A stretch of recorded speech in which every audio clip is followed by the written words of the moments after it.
My dear ones, listen to me now. Life has a way of whispering before it shouts. It taps you on the shoulder before it knocks down your door. Some of you have been feeling the wind shift. You don't know why, but something in the air is different. Your spirit is stirring, your heart is restless, and the world, though it looks the same, is not sitting the way it used to.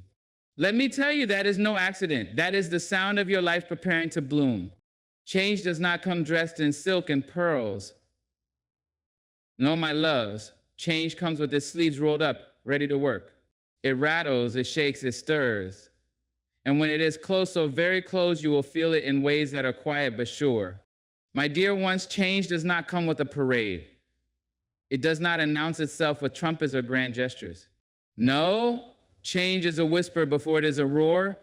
It is a stirring in the chest, a knowing that sits just beneath the skin.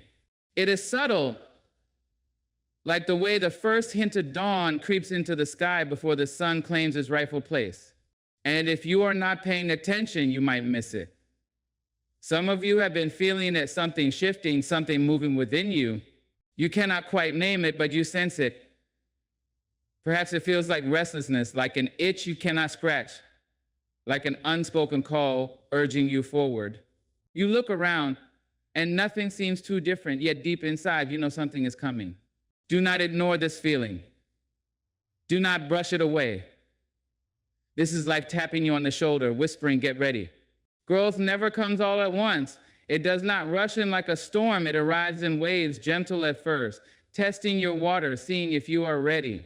It starts with small things, the way you begin questioning what once seemed certain, the way old habits suddenly feel heavy, the way your spirit begins craving something more, something deeper. These are the whispers of transformation, and if you listen closely, they will guide you. Maybe you have noticed that the things that once satisfied you no longer do. The conversations you used to enjoy now seem hollow. The places that once brought comfort now feel too small. It is not because something is wrong, it is because something is right. You are growing. You are outgrowing. You are stretching beyond the boundaries of who you once were. And that is the first sign that life is preparing to take you somewhere new. And oh, my dear, I know it can be uncomfortable. Growth is not always a gentle thing. Sometimes it feels like confusion. Sometimes it feels like loneliness. Sometimes it feels like standing in the middle of a road, unsure whether to turn left or right. But listen to me now, this uncertainty is not your enemy. It is your preparation. It is life clearing space for what is to come. Think about the trees in autumn. They do not fight to hold onto their leaves, they let them go. They do not fear the barrenness of winter because they know that something new is on its way. They trust the process, and you must do the same. Too often we resist the small shifts because we do not yet see the full picture. We want the final chapter before we've read the first page. We want the certainty of the outcome before we take the first step. But my love, that is not how life works. Growth requires faith. It asks that you trust the whisper before it becomes a roar. And here is the beautiful part. Once you begin to notice these shifts, once you stop dismissing them as coincidence or confusion, you will realize that they are guiding you somewhere magnificent. You are being called to something greater, something richer, something more aligned with the person you are meant to become. Do not rush this process. Do not demand answers before they are ready to reveal themselves. Instead, lean in, pay attention, trust that what you are feeling is real and that it is leading you exactly where you are meant to go. Because one day, not long from now, you will wake up and realize that the whisper has become a voice, the nudge has become a push, and the shift you once felt has become undeniable. You will look back and see that the change was happening all along. You were simply growing into it. And when that day comes, you will understand that every moment of uncertainty, every restless night, every quiet tug in your heart was never meant to confuse you. It was meant to prepare you. So stand in it. Trust it. Your time is coming. There comes a time when the past no longer clings to you the way it once did. The pain that used to sit heavy on your chest begins to feel lighter. The regrets that used to play on a loop in your mind grow quieter. The memories that once held you captive start to lose their grip.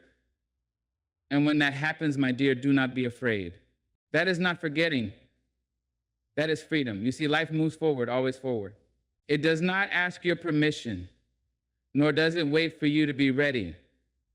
It carries you along like a river, flowing towards something new, something unseen. But too often we fight the current. We hold on to old wounds, not because they serve us, but because they are familiar. We replay old stories, not because they still define us, but because we have not yet written new ones. But when the past begins to loosen its hold, when the weight begins to lift, that is not a loss. That is a gift. That is a sign that life is making space for what is next. There is no need to fear this letting go. There is no need to question why certain things no longer stir the same emotions. You are not growing cold, you are growing wise. You are not becoming numb, you are becoming free. The past has done its work. It has taught its lessons. It has shaped you in ways both beautiful and painful. And now it is stepping aside because it knows you are ready to step forward. Perhaps you have noticed it already. The old resentment that once burned in your chest has started to fade. The anger that used to rise so quickly now barely flickers. The sadness that once wrapped itself around you like a heavy cloak has begun to slip from your shoulders. That is not by accident. That is healing. And healing is a quiet thing. It does not arrive with fanfare or grand declarations. It comes in small moments, in soft realizations, in the quiet understanding that what once hurt you no longer holds power over you. And here is the truth, my dear. You cannot welcome the new while clinging to the old. Life knows this even when you do not.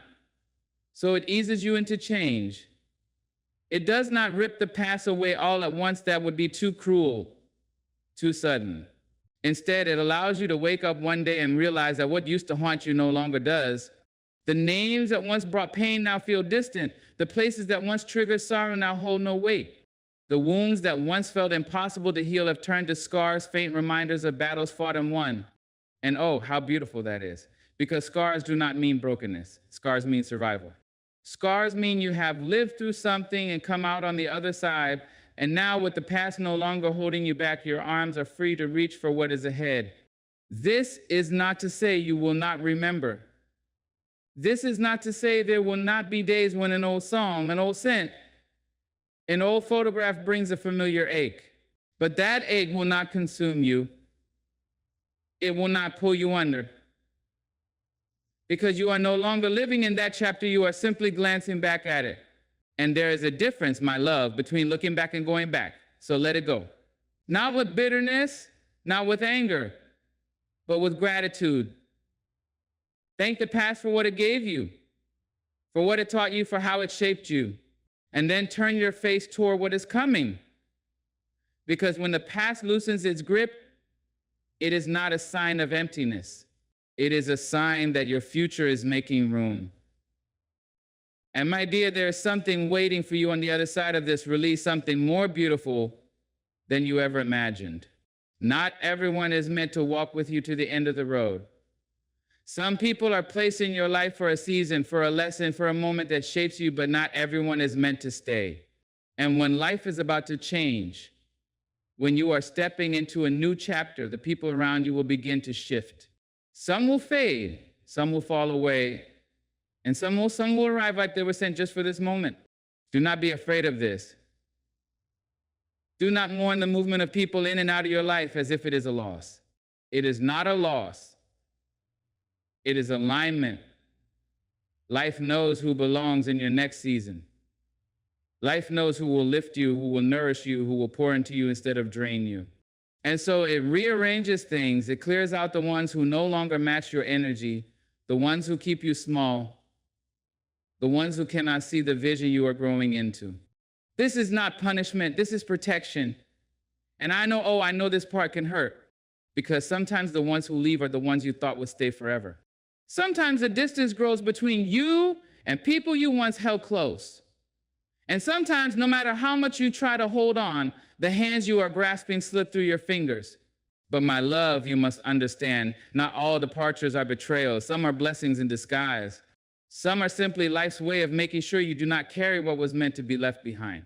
And then when you least expect it, new people begin to appear. They enter your world like sunlight through an open window. They speak words that heal something you did not even know was broken.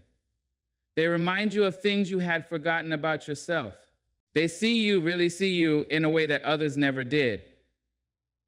And when that happens, you will understand why the others had to leave. Because if your hands had been full, if your heart had been crowded with the past, you would not have had space to receive them. So trust this process. Trust that the people who are meant for you will always find you. Trust that the right ones will not need convincing, will not require you to shrink, will not ask you to dim your light just to make them comfortable. The right ones will celebrate you, not tolerate you. They will challenge you, not belittle you. They will push you to grow, not hold you back in the name of familiarity. And you, my dear, you must also be willing to shift. You must be willing to let go of the friendships that feel forced, the relationships that no longer nourish you, the connections that drain you instead of inspire you. Because as you rise, as you step into this new version of yourself, you cannot be surrounded by people who only recognize the old you. You cannot carry dead weight into a future that demands your full strength. This is not cruelty. This is not selfishness. This is the natural order of growth. When a tree stretches toward the sky, some branches break, some leaves fall, and yet the tree does not mourn what it loses. It continues upward, knowing that new leaves will come, that new branches will form, that its roots are strong enough to hold it steady through every season of change. So let life do its work. Let it bring the ones who belong to you and remove the ones who do not. Let it shape your circle in a way that serves your journey. And do not chase those who walk away. Do not beg people to stay. The ones who are meant for you will never need to be convinced. And when the right ones arrive, you will not have to question it. Because when life is about to change, when you are stepping into something new, the people around you will shift. And that is not a loss. That is a sign. There was a time when your dreams burned bright. A time when you saw possibilities stretching before you like an open road, when your heart beat with the rhythm of hope, when you really believed that you were made for something more.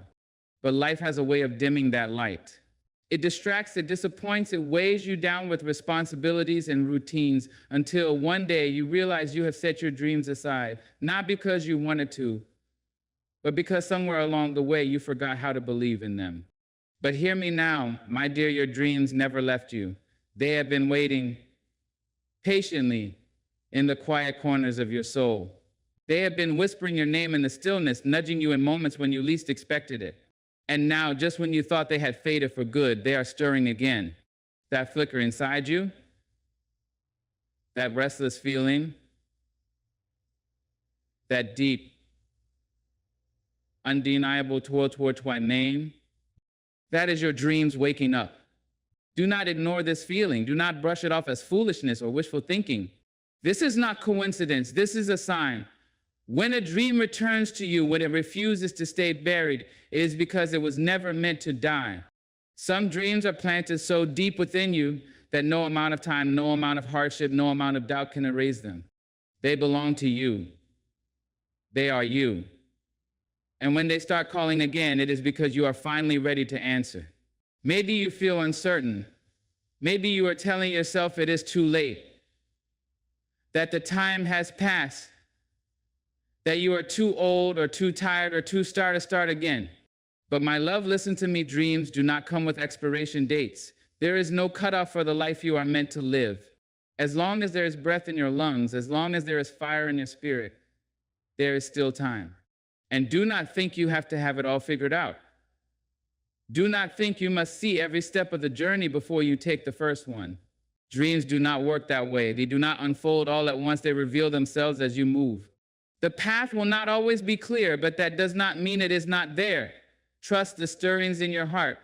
Trust that what is meant for you will always find its way back. But here's the truth, my dear, the dream alone is not enough. You must choose it. You must be willing to reach for it, to nurture it, to believe in it, even when the world tells you otherwise. You must silence the doubts, drown out the voices that say you cannot, and remind yourself every single day that you can. And yes, it will be hard. Yes, there will be moments of fear, moments when you question yourself, moments when you wonder if you are foolish for trying. But let me tell you something, fear is just proof that you are stepping into something bigger than yourself. Fear only visits those who are moving towards something worth having. So do not run from it. Walk through it. On the other side of fear is everything you have ever wanted. You are not starting from nothing. You are starting from wisdom, from experience, from lessons learned the hard way. You are stronger now than you were before. You are more capable, more prepared. And maybe, just maybe, this is the exact moment you were always meant to step into. So do not turn away from the dreams that are waking up inside you. Do not ignore the pull, the ache, the longing for something more. Because when a dream comes back to you, it is not just a hope, it is a calling. And my dear, it is calling you. Discomfort is not a curse. It is not a punishment. It is not life turning against you. No, my dear, discomfort is a calling. It is the stretch before the growth, the push before the breakthrough, the ache before the arrival. It is life's way of telling you that you are outgrowing where you are. And when you begin to feel it, when the things that once felt safe now feel small, when the spaces that once held you now feel teen, when the routines that once comforted you now feel like change, do not shrink back. Do not mistake this discomfort for something to fear. It is not here to break you. It is here to wake you up. You see, change does not happen in ease. Transformation does not come in the soft moments. Growth, real, lasting growth happens in the tension, in the stretching, in the moments when you feel like you are being pulled in 100 directions and you do not know which way to go. That feeling of restlessness, that feeling of wanting more but not knowing what, that is not a sign that something is wrong. That is a sign that something is right. You are shedding an old skin. You are becoming something new.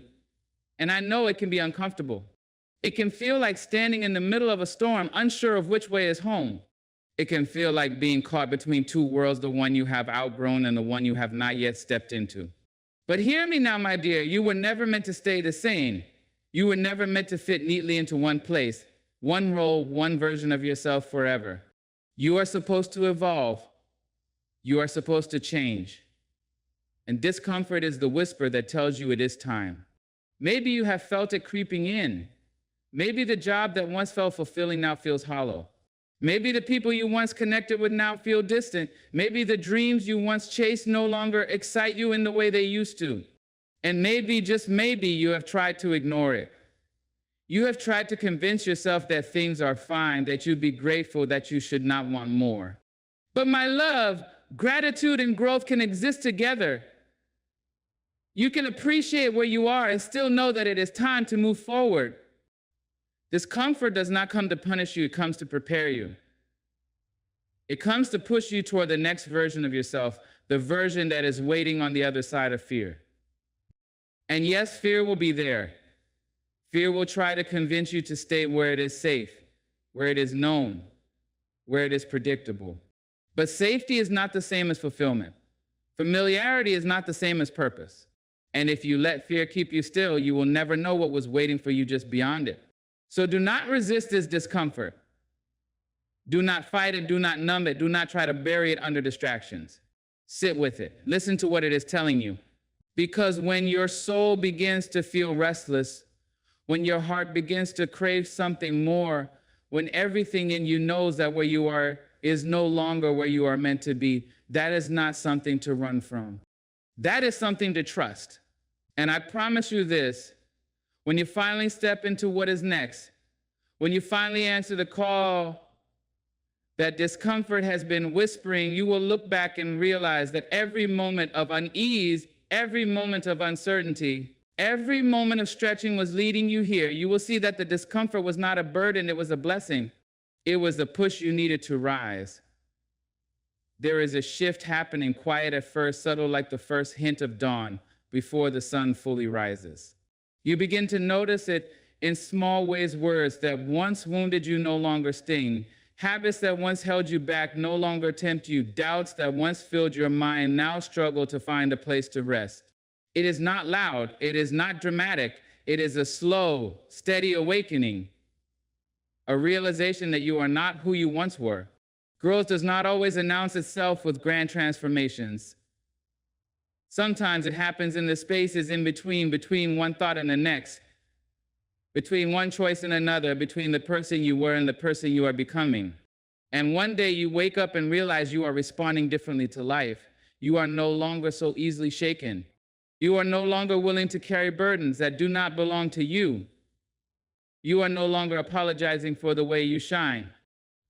And my love, that is not an accident. That is healing.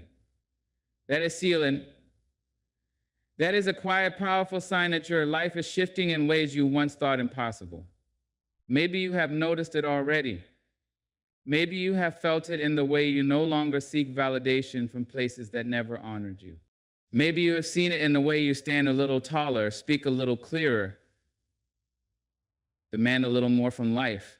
Maybe you have heard it in the silence where self-doubt used to live, in the peace that has begun to replace the chaos.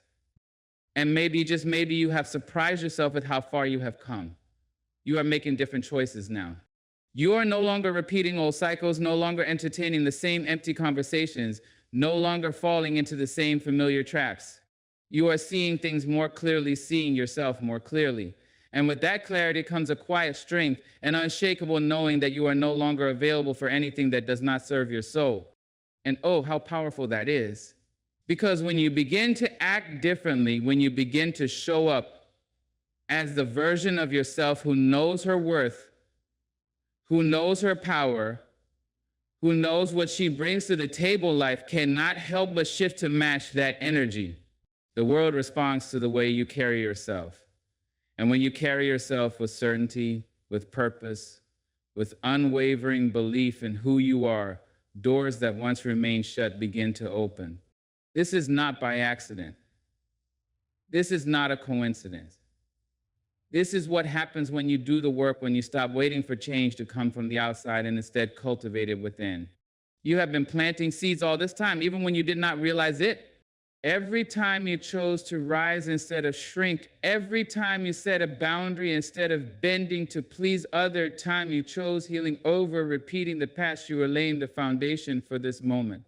And I know it was not always easy. There were days when the weight of growth felt too heavy, when the old patterns called to you like a familiar song, when the temptation to go back to what was comfortable nearly pulled you under, but you did not stay there. You kept moving, kept choosing, kept believing that there was more for you. And now, my dear, you are beginning to see the evidence of that. You are responding differently to life, not because the world has changed, but because you have changed. And that is how you know, truly know, that your life is shifting in ways beyond what you can see. Because change does not begin with circumstances. It begins with you. And when you shift, everything around you has no choice but to shift with you. There is a moment when the weight begins to lift, when the road ahead no longer feels so uncertain, when the struggle that once defined you starts to fade into the background. It is not that life suddenly becomes easy, not that every problem vanishes overnight.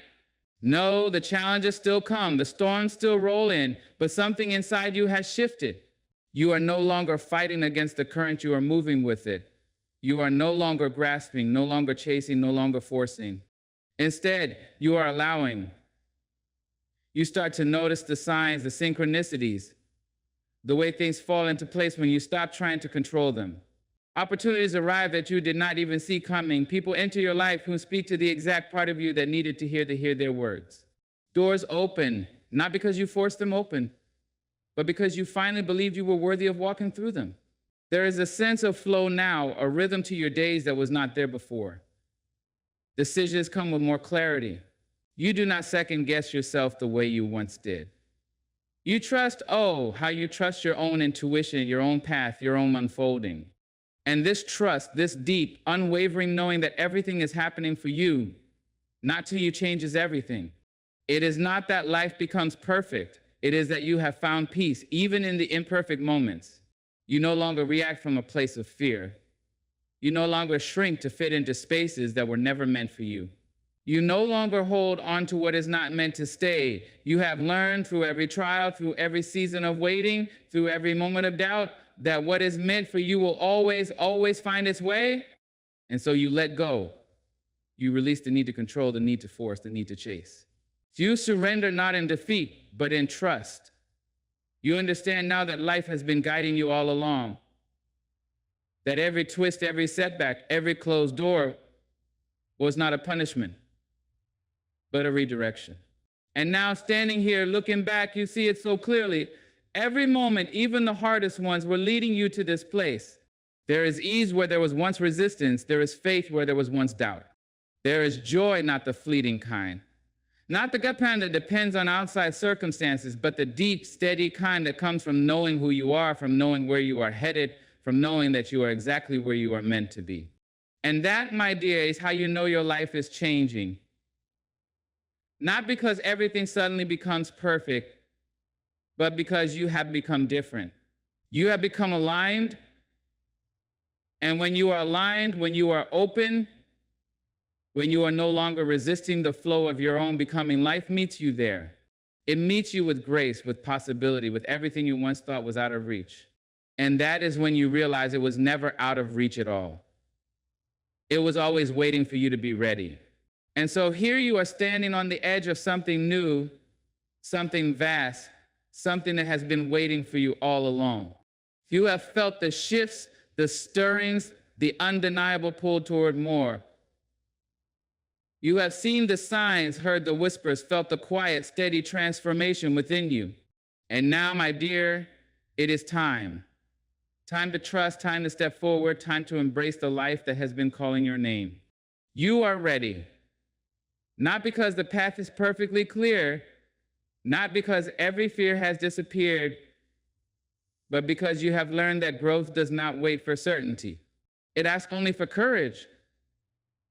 And courage you have that in abundance. You have walked through the fire, through the doubt, through the darkness, and you have emerged wiser, stronger, more certain of who you are. So go forward with faith. Trust in the unfolding. Let go of what was. Step boldly into what will be. Because life has been waiting for you to claim it. And now at this moment, you finally see you were never lost, never behind, never without purpose. You were always becoming. Good luck on your journey. May you walk with strength, with grace, with unwavering belief in yourself. The best is not behind you, it is ahead. And I cannot wait to see you rise. Thank you.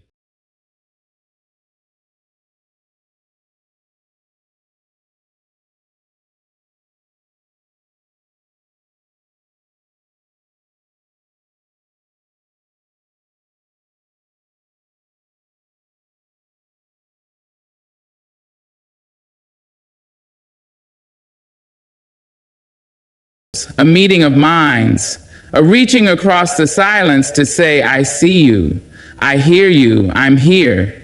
Now I know. Sometimes it's hard to speak up. You walk into a room and your heart thumps like thunder. You wonder, what do I say? What if I sound foolish? But let me tell you, sugar, the world doesn't need you to be perfect.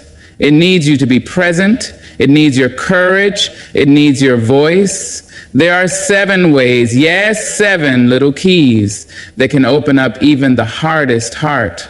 7 soft knocks on the door of another person's world, and each one starts with grace. First, smile, a real one, the kind that reaches your eyes and says, you matter. A smile is sunlight in a storm. It tells a stranger, you're safe here. Well, now, before a single word leaves your lips, you've already begun the conversation. That's the truth most folks forget. We think connection starts with clever lines or smooth talk, but oh no, it begins far before that. It starts with something so simple, so quiet, so powerful. A smile. And not just any smile, baby. I mean a real one. The kind that stretches across your face like sunrise over tired land. The kind that makes someone feel seen, feel safe, feel welcomed before a single syllable ever slips into the space between you. You see, a smile isn't just a curl of lips. It's a signal, a message that says, I am here in peace. I am open. I come with light, not shadow.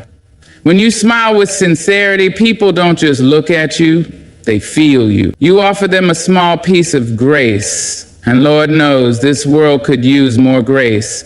We've all been that person, haven't we? Walking into a room, nerves tapping at our spine, eyes scanning for a friendly face.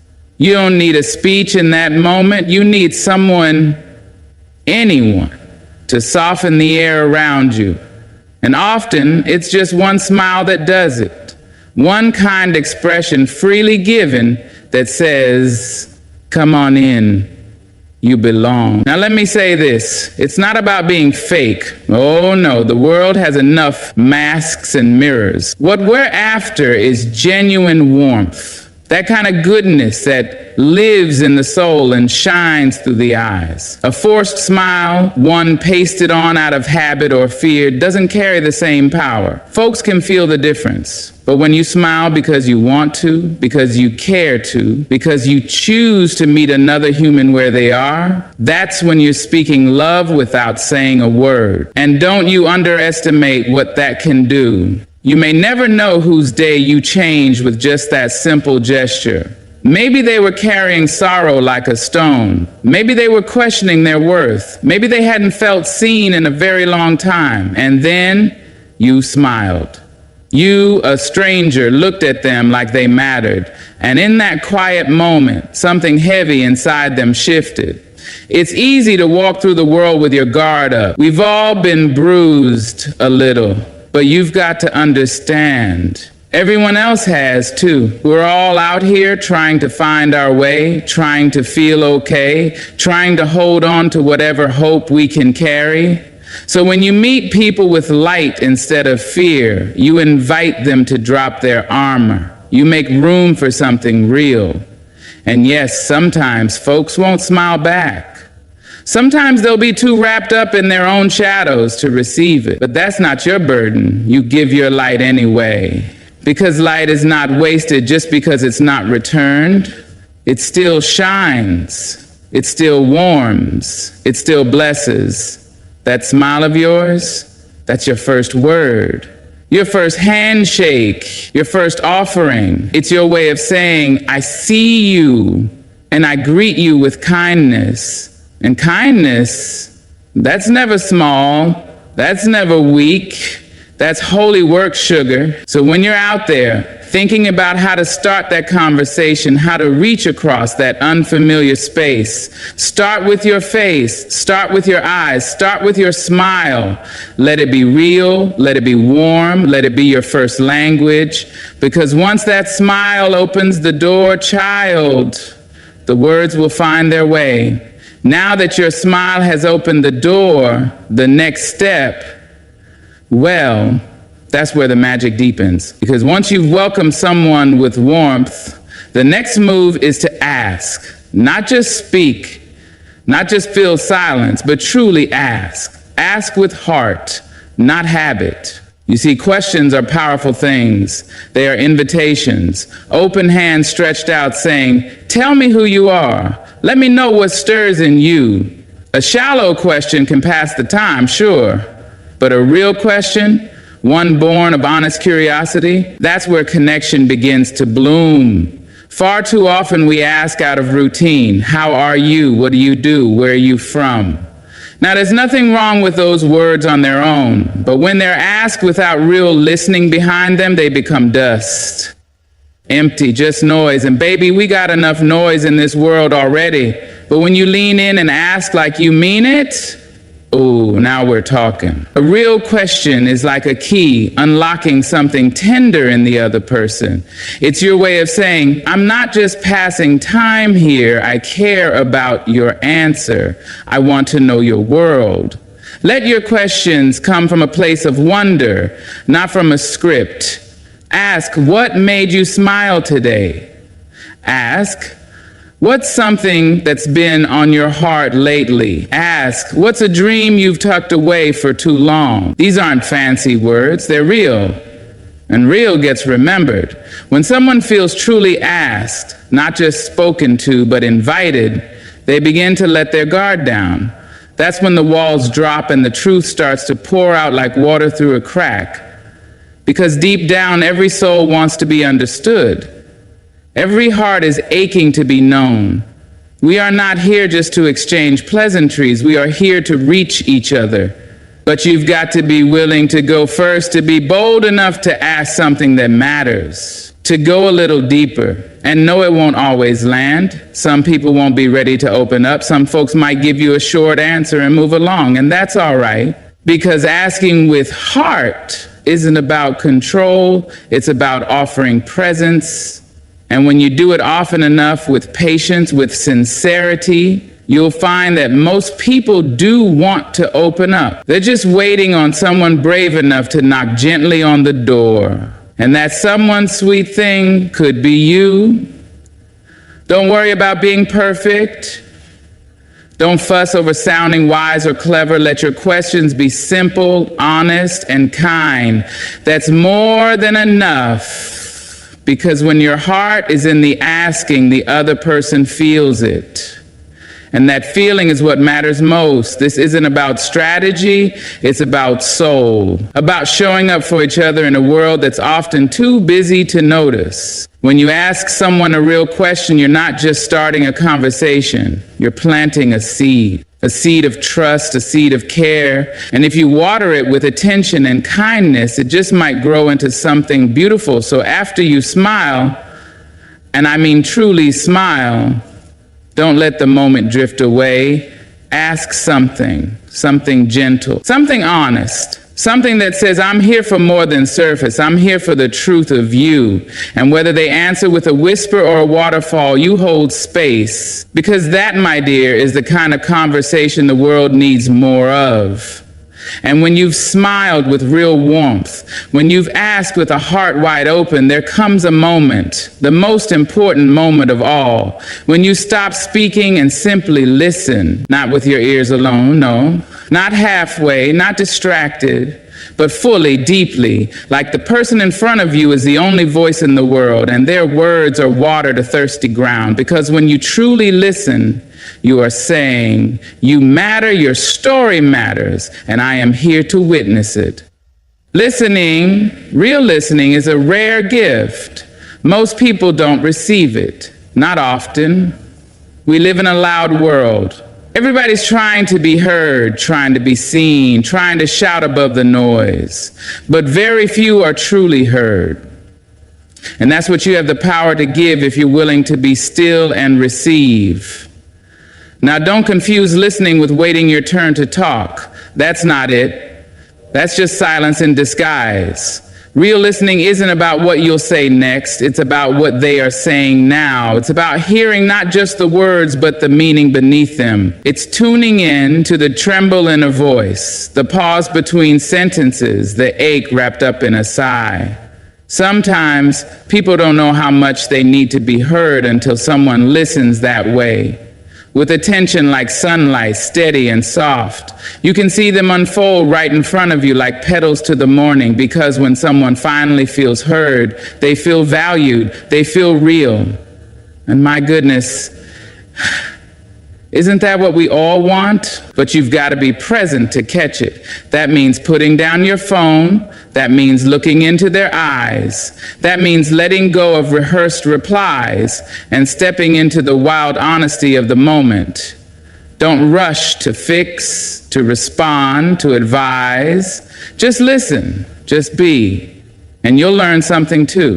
When you quiet your voice, you start to hear the deeper rhythms of humanity, the fears we all carry, the hopes we all nurture, the same small sacred desires that live in every chest, belonging, love, understanding. You don't need to have the perfect response. Sometimes the most powerful thing you can say is nothing at all, just a nod, just an open face, just a presence that says, I'm not here to judge you, I'm here to know you.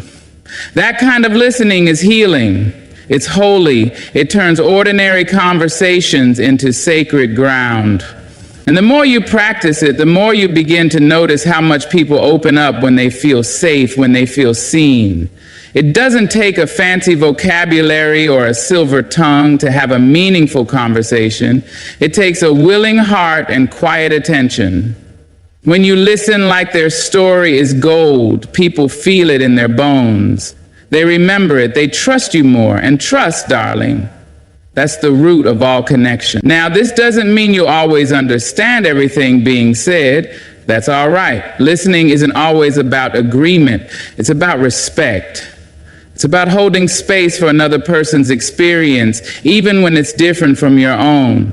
So when the time comes, when the question has been asked and the answer starts to unfold, lean in, not just with your body, but with your soul. Let them speak. Let them be messy, unsure, even silent for a while. Because your listening says, take your time. I'm not going anywhere. And when you listen like that, something changes, not just in them, but in you. You learn compassion, you learn empathy, you learn the deep, quiet strength it takes to hold space for another human being. So after you've smiled like you mean it, after you've asked with real heart, remember this: speak less and listen more. Not just with your ears, but with your spirit. Because sometimes the most powerful thing you can say is simply, I'm here, go ahead. Now, once you've smiled with grace, asked with real curiosity, and listened like their words were sacred, there's something else waiting in that quiet space between you. It's the thread, that invisible line that weaves its way through your story and theirs. And if you're still enough, gentle enough, open enough, you can find it. Because no matter how different we may seem, different faces, voices, lives, paths, there's always something shared, something human, something soft and real and known. That, my dear, is the common thread. And finding it, well, that's where connection becomes communion. We are all walking around carrying pieces of the same fabric. Joy, heartbreak, laughter, fear, wonder, longing. We all hold them, maybe in different shapes, maybe at different times, but still the same cloth. The moment you discover that piece of sameness between you and another, the conversation begins to shift. It opens up, it deepens. It becomes less about strangers and more about kindred souls. You might be talking to someone twice your age or half. You might not look like them, live like them, or vote like them. Doesn't matter. Beneath all that, there's a place where your hearts hum the same tune. You just have to listen for it. It might be music, it might be a memory, it might be a scar or a silly joy or a quiet hope you didn't expect to share. Maybe they say something and it stirs something in you. You love that book, so do I. You lost someone too, you miss your hometown. Lord, I know that feeling. Those moments aren't small, they are the threads. And when you find one, don't tug too hard, just hold it gently. Let it guide the rhythm of the conversation. Let it remind you both that you are not as different as you thought. You don't have to agree on everything to connect. That's a myth we've been sold. Real conversation, meaningful conversation, isn't built on sameness. It's built on shared understanding. On those moments when you say, I felt that too, and suddenly the space between you is smaller. And when you speak from that space, people feel it. Your words land softer, your voice carries more truth. Because now you're not just talking, you're meeting. Meeting in the heart, meeting in the story, meeting in the real. But to find that thread, you've got to be present. You've got to be willing to look past the surface and into the soul.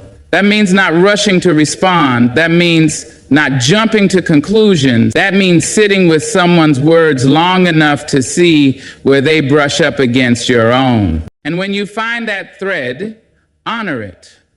Don't make it about you, make it about us. Use it to build a bridge, not to stand on a soapbox. Say, tell me more about that. Say, that reminds me of something too. Let your connection grow not from performance, but from presence. We all want to be found in someone else's story. We all want to hear me too. It's not about being clever. It's about being human. It's about showing up fully and saying, I may not have walked your road, but I recognize the feeling in your footsteps. And sometimes, just sometimes, that one small thread leads to something more, a friendship, a moment of healing, a new way of seeing the world. And all because you chose to be present enough, brave enough, open enough to find what connects you instead of what divides you. So after you've smiled, asked, and listened, look closer. Look for the thread. It's there, quiet and waiting. And once you find it, hold it with kindness, because that little thread might just be the beginning of something beautiful. Now, child, after you've smiled like the sun breaking through clouds, after you've asked with wonder and listened like their words were a blessing, after you've found that tender thread that ties your story to theirs, there comes a moment, a holy moment, when it's your turn to open the door just a crack and let someone peek into the room where your own truth lives. And that, baby, is where real conversation deepens, when you share something of yourself. Not the polished parts, not the scripted lines you've practiced in the mirror. I mean the real stuff, the small truths, the soft admissions, the things you carry in your chest but don't always speak aloud. Because when you offer a piece of your story, not to impress, not to perform, but simply to share, you give someone permission to do the same. That's how trust grows. That's how hearts lean in. It doesn't take a grand reveal. You don't need to pour your whole soul out in one breath. Sometimes it's as simple as saying, I get nervous too, or there was a time I didn't feel like I belonged.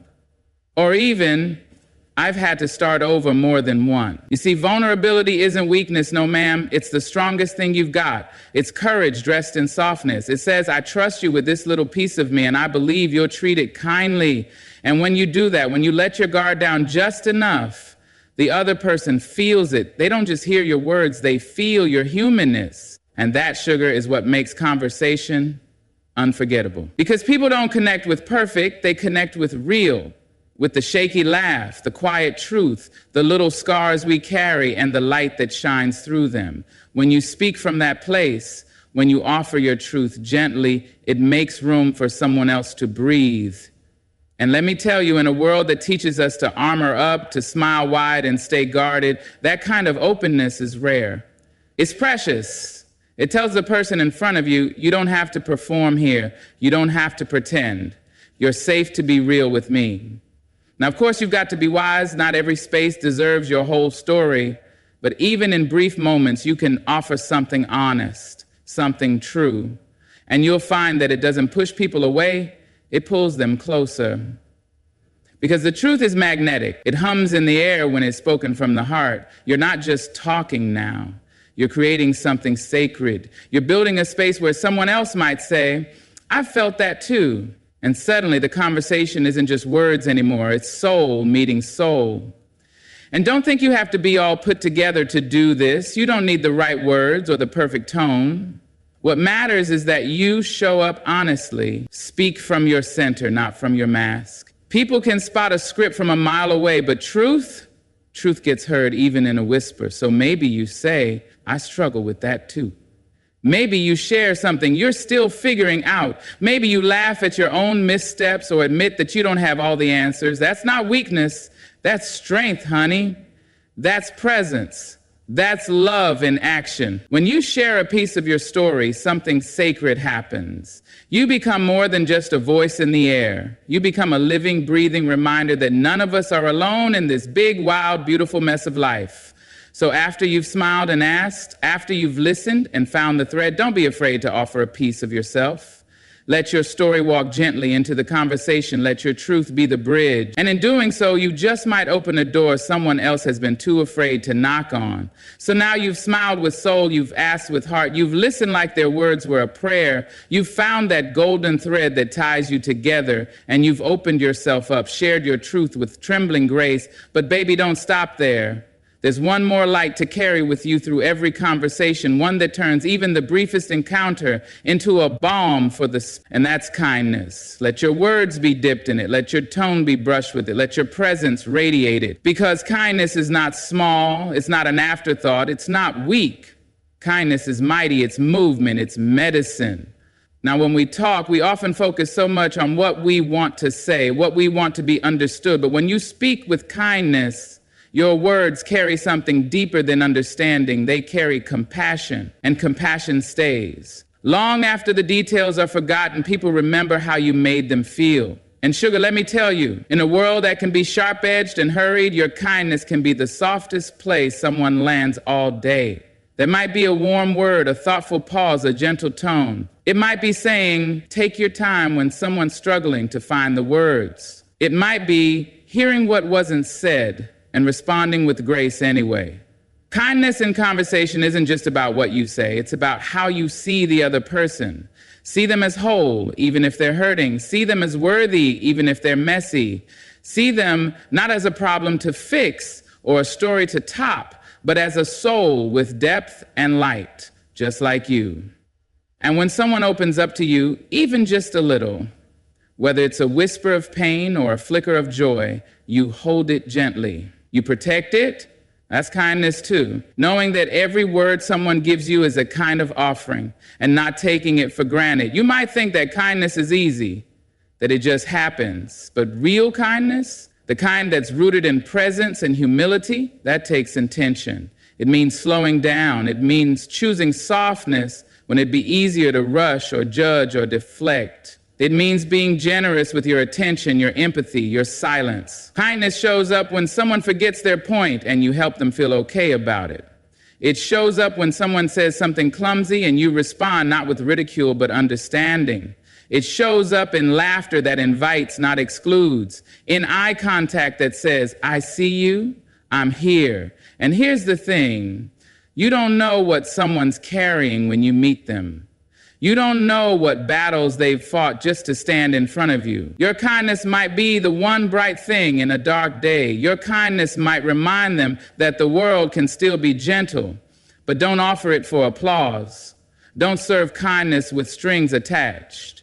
You do it because it's right, because it lifts the spirit, yours and theirs, because it's the kind of legacy worth leaving behind in every room you enter. There's a kind of quiet power in being the one who chooses gentleness, especially when the world tells you to be clever, to be loud, to win. But win what, baby? If you leave someone feeling smaller, colder, more alone, that's not victory, that's just noise. Let your kindness be your strength. Let it echo through your words, your silences, your laughter, your questions. Let it be the hand you extend, the softness in your voice, the patience in your pause. Because when all the words are done and the moment has passed, what they'll remember is how you made them feel in your presence. Make sure it was safe. Make sure it was warm. Make sure it was kind. And when you do that, you don't just have a conversation, you leave an imprint. Now, if you've come this far, smiled like you meant it, asked with sincerity, listened with your whole spirit, found the golden thread of shared humanity, spoken your truth with courage, and wrapped it all in kindness, then there's one last thing, one sacred act that seals a conversation and turns it into something lasting. You leave the space better than you found it. Yes, child, that's the final grace. And that's the quiet benediction at the end of every real exchange, whether the conversation lasted 5 minutes or 5 hours, whether it was with a stranger on a train or a lifelong friend, you offer something that lingers, something gentle, something good. Now, leaving someone better doesn't mean preaching, doesn't mean solving their problems or fixing their pain. No, it means you leave them with a little more light than they had before, a little more hope, a little more clarity perhaps, or simply the rare warmth of being seen, truly seen by another soul. You don't need grand gestures to do this. Sometimes it's the smallest things that echo the loudest. A word of encouragement, a sincere compliment, a moment of shared laughter that lifts the heaviness just a little. Maybe you saw the worry in their eyes and said, "You're doing better than you think." Or you caught the hesitation in their voice and said, "I'm glad you shared that with me." And sometimes leaving them better just means leaving them heard, leaving them whole, letting them walk away knowing they didn't have to shrink or pretend in your presence, that they were enough just as they were for those few minutes with you. We're not just here to pass the time, we're here to pass the light. That's what makes a conversation holy. Not the brilliance of your words, but the blessing of your heart. And don't think this only applies to sweet, easy moments. Sometimes conversations get messy. Sometimes people come with anger, with confusion, with sadness they don't know how to carry. But you can still be a soft place. You can still be the one who doesn't raise their voice just because theirs is raised, the one who doesn't match their chaos with more noise. You can be still. You can be calm. You can say, I see you're hurting, and I'm not going to add to it. That, my dear, is leaving them better. And even when there's disagreement, even when your views are miles apart, you can still part with dignity. You can still say thank you for sharing. You can still hold their humanity above the argument. That too is grace. Because every encounter, no matter how brief, is a chance to plant something, a seed of gentleness, a reminder of worth, a touch of truth. And we don't always get to see what grows from that seed, but we plant it anyway. That's the work, that's the offering. And don't forget, you leave yourself better too.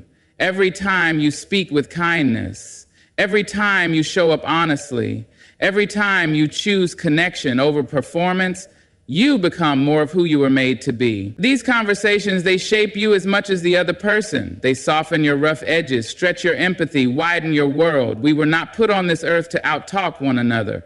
We were made to understand, to uplift, to remind each other that we are not alone in the noise. So when you walk away, make sure you leave behind something good.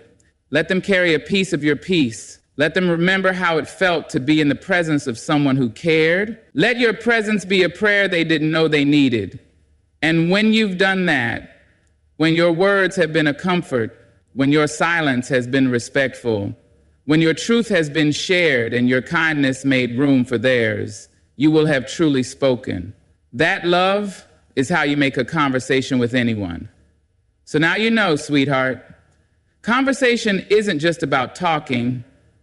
It's about touching. It's about reaching past the surface and into something deeper, something truer, with a smile that opens the door, a question that says, I care, listening that wraps around someone like a soft blanket, finding the thread that ties your soul to theirs, sharing a piece of your truth, speaking with kindness and leaving them just a little better than they were when you met them. That's not just making conversation. That's making connection. That's making magic. And remember, not every moment will be perfect. Not every word will land. But if you show up with heart, with intention, with grace, you'll do more than speak. You'll mean something. That is a gift. That is a power, and it lives in you. So go on now, carry your light into every room, every bus stop, every late night diner, every hallway and heart. Let your voice be a soft place. Let your spirit be generous. Let your presence remind people that in this wild, rushing world, there's still warmth, still wonder, still you. Good luck on this beautiful journey of meeting others with open arms and an open soul. And thank you for listening, for caring, for choosing to speak with love. You go on now, the world is waiting to hear you.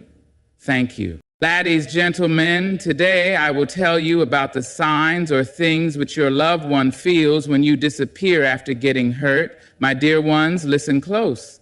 Let me tell you something about the weight of a missing presence. You ever walked into a quiet room that used to ring with laughter? Ever reached for a hand that used to be there, only to catch air?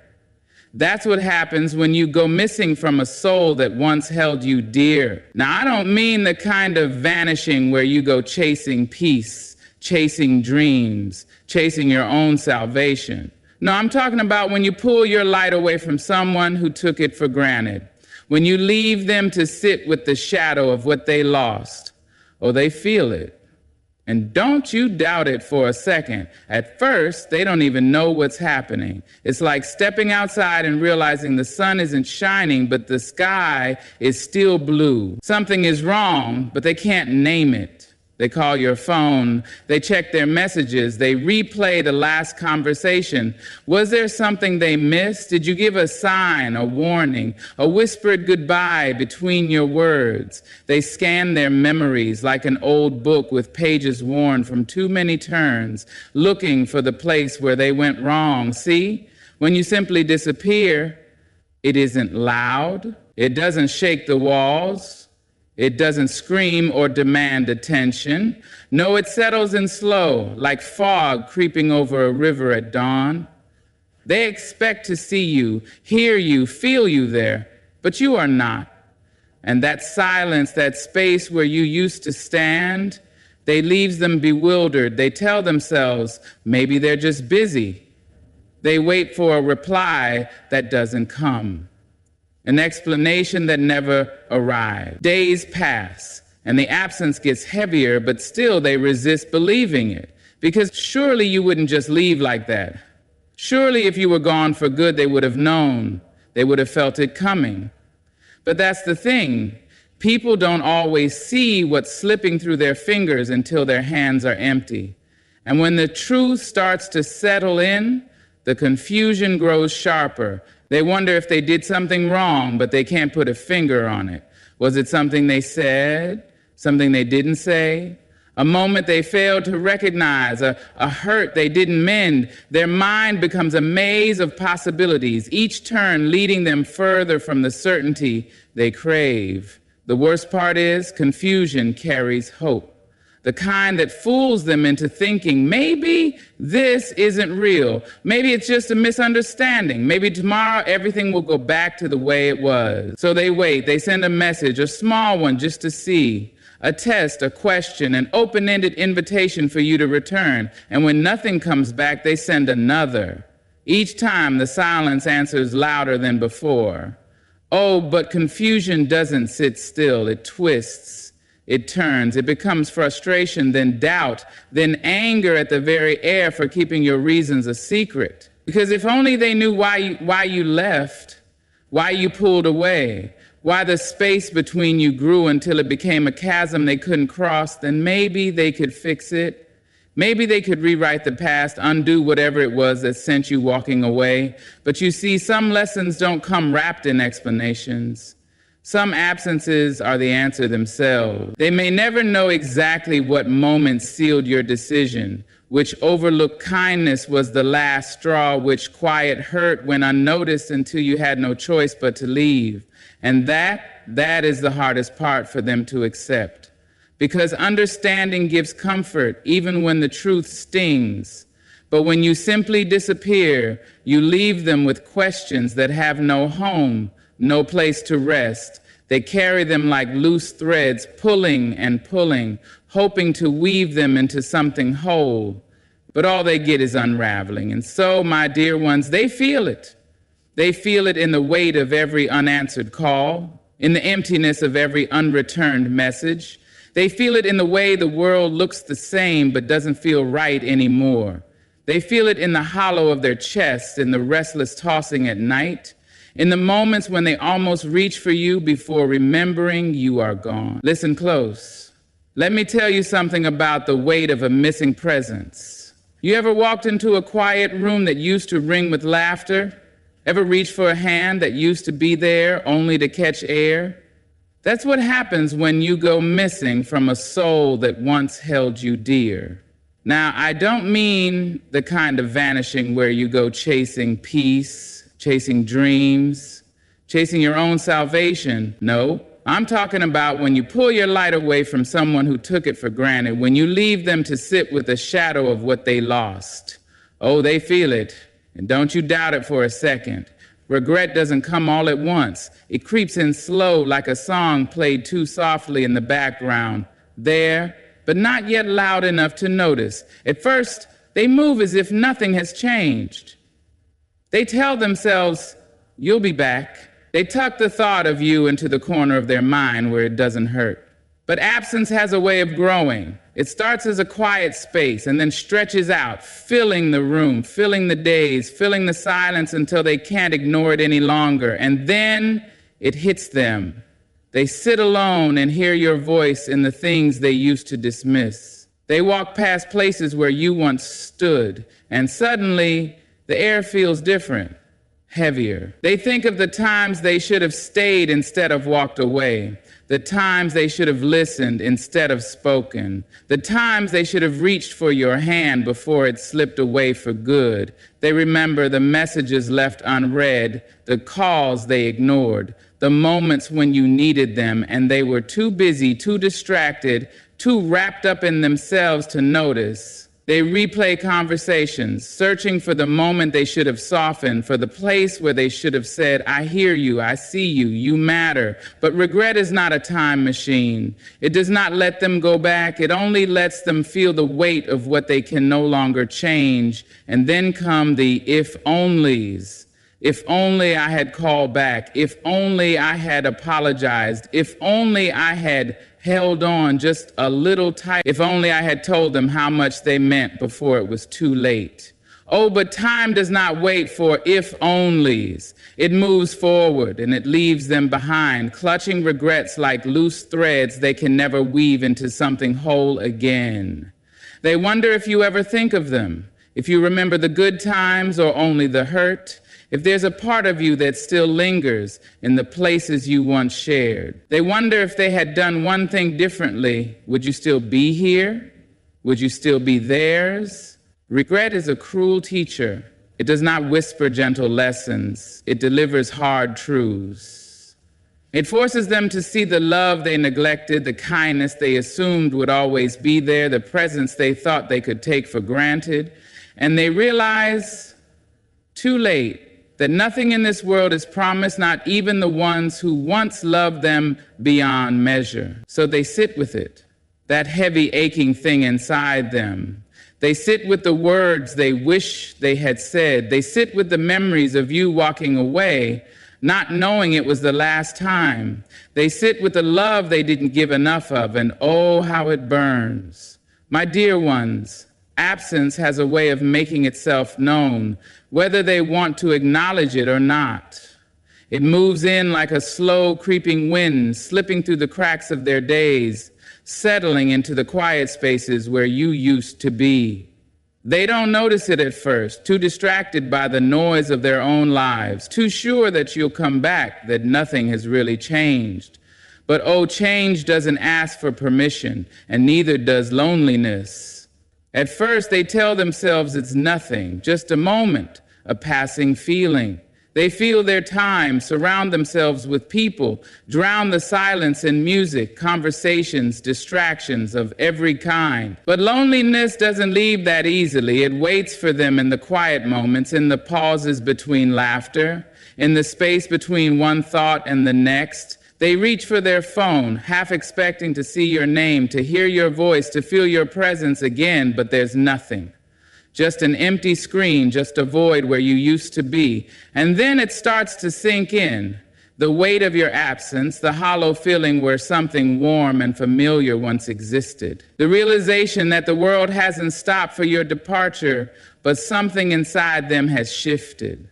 They walk through rooms that feel bigger than before, sit in places that used to be shared, and suddenly the air feels different, thinner, colder. They laugh at something and turn to look for you, waiting to share the moment, only to remember you are no longer there to hear it. Loneliness isn't just about being alone. No, it's about feeling alone even in a crowded room. It's about the way the world moves on, but nothing feels quite right without you in it. It's about how even the smallest things, a familiar scent, a shared joke, a favorite song, bring a sharp, aching reminder of what's missing. It's about the way their hands feel empty, their conversations feel hollow, their days feel stretched out longer than before, as if time itself has slowed to make them sit with what they've lost. They start to notice the absence in ways they never expected, in the way no one quite understands them the way you did. In the way no one else catches their inside jokes or remembers the little things that made them feel seen. They miss the way you listened, the way you showed up, the way you made them feel like they mattered.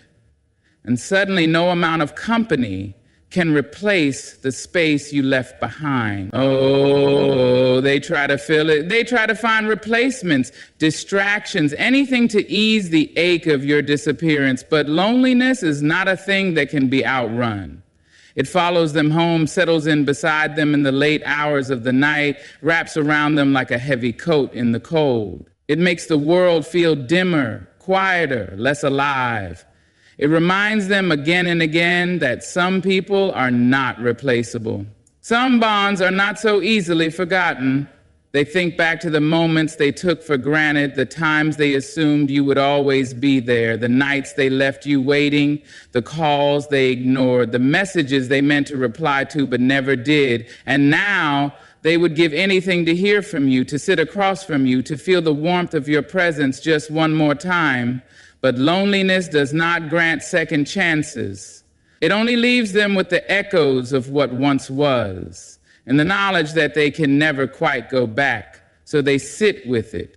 The empty spaces, the quiet nights, the moments of realization that no one else will ever be quite like you. They sit with the weight of their own choices, the understanding that losing someone isn't always loud. It can be a slow unraveling, a quiet fading, until one day they look up and realize they are alone in a way they never expected.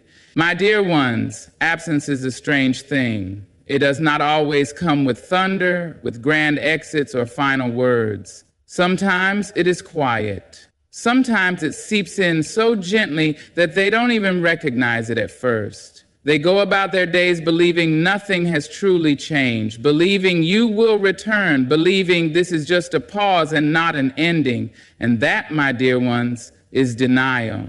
At first, they refuse to believe you are truly gone. No, this isn't real. You'll be back. You always come back. They tell themselves, you're just taking space, just waiting for the right moment to reach out again. Maybe you're testing them. Maybe you just need time. But surely, you have not left for good. That would be impossible. That would be unthinkable. That would mean they lost something they weren't ready to lose. And oh, they hold on in the smallest ways. They keep your name in their phone untouched.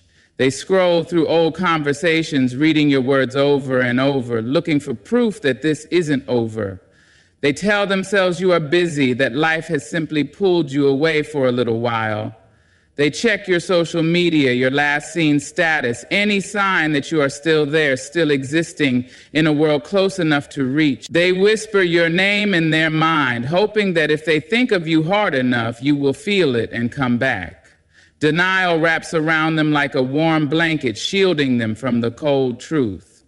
It lets them pretend, if only for a little while, that things are still the same, that if they just wait long enough, everything will return to what it was. They carry on with their routines, telling themselves that one day they will wake up to find a message from you, a call, a sign that you never really left. And so they wait. But time does not wait for denial. Days pass, then weeks, then months, and still no word from you. The silence stretches longer, but still they resist believing it. They make excuses. Maybe you lost your phone. Maybe you're going through something.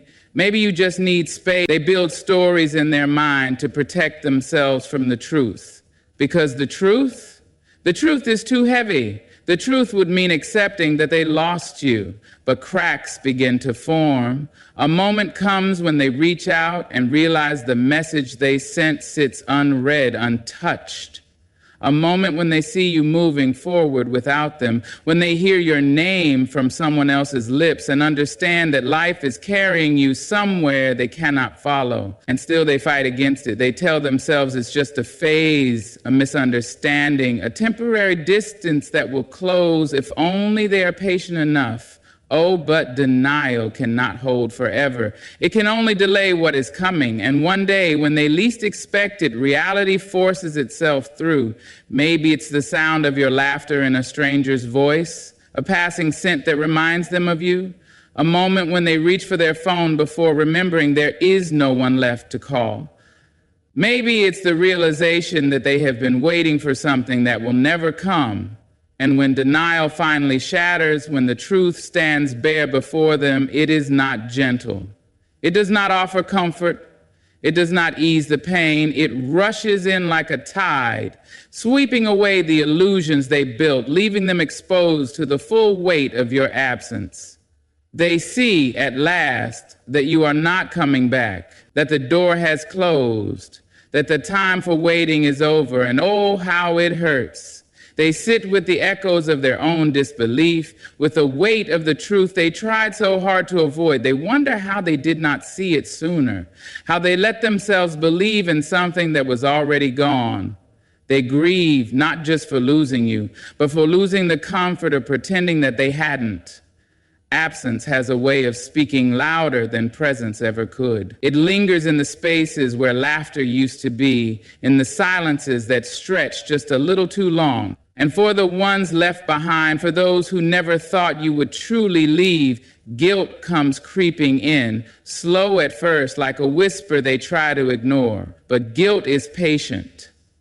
It waits for quiet moments, for stillness, for the late hours of the night when there is no more noise to drown it out. And when it finally settles in, oh, how heavy it is.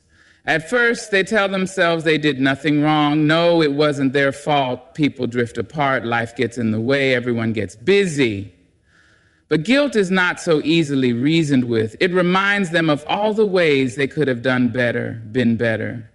It makes them replay conversations, searching for the words they said too sharply, the moments they dismissed too easily, the times they should have reached out but didn't. It makes them wonder, was there a moment, one single moment, where they could have stopped you from slipping away? They start remembering the things they should have paid attention to, the tired sigh in your voice that they brushed off as nothing, the way your messages became shorter, less frequent until they stopped altogether, the times you stood in front of them, silent but pleading, hoping they would notice that something wasn't right. And now with the weight of hindsight pressing down on them, they wonder how they missed it, how they let themselves believe you were fine when deep down a part of them knew better. Guilt is relentless. It does not let them forget the times they let pride stand in the way of love, the arguments they held on to for too long, the apologies they should have given but never did, the times they made you feel small, unheard, unimportant, when all you wanted was to be seen. And now they would give anything to go back, to undo the damage, to say all the things they left unsaid. But guilt does not grant second chances. It only leaves them with the echoes of their own mistakes. They try to push it away, to tell themselves that you made your own choices, that they weren't responsible for the way things ended. But guilt is not interested in excuses. It reminds them that love requires effort, that relationships demand care, that losing someone doesn't always happen in a single moment. It happens in the neglect, in the taking for granted, in the assumption that there will always be another chance. And now, there's no more time. There's only this emptiness, this wondering, this knowing that they could have, should have done more. They think back to the last time they saw you, the last words they spoke, the last chance they had to make things right. And it burns. It burns because they know they could have held on tighter, been softer, listened better. It burns because they never thought you would truly leave. It burns because now there is nothing they can do to change the past. So they sit with it, the memories, the regrets, the weight of their own choices. They sit with the understanding that love, once lost, is not always something that can be reclaimed. They sit with the knowledge that some mistakes cannot be undone, that some doors once closed do not reopen. My dear ones, absence changes people. It moves through them like a slow storm, rearranging things they thought would always stay the same. At first, they may not feel it fully, may not even understand what has happened, but as time passes, as the silence stretches longer, something else begins to grow in the spaces where you used to be, something sharp, something bitter, and that, my dear ones, is resentment. At first, they don't call it by its name, no. They tell themselves they don't care, that your leaving doesn't matter, that they are unaffected, that they have moved on just fine without you. They tell themselves they are better off, that your absence is just another shift in life, something to be expected, something to adjust to. But resentment does not work that way. It does not stay buried. It does not stay quiet. It festers. They begin to rewrite the past, twisting memories until they feel easier to carry. Suddenly, they are not the ones who let things fall apart. No, it was you. You were the one who walked away, the one who gave up, the one who decided that they were not worth staying for. And the more they tell themselves this, the more they believe it. They focus on the moments where you disappointed them, the times you weren't who they wanted you to be. They hold on to every mistake, every flaw, every moment they can use to justify their anger. Resentment feeds on blame, and so they blame you for leaving, for not trying harder, for making them feel like they weren't enough.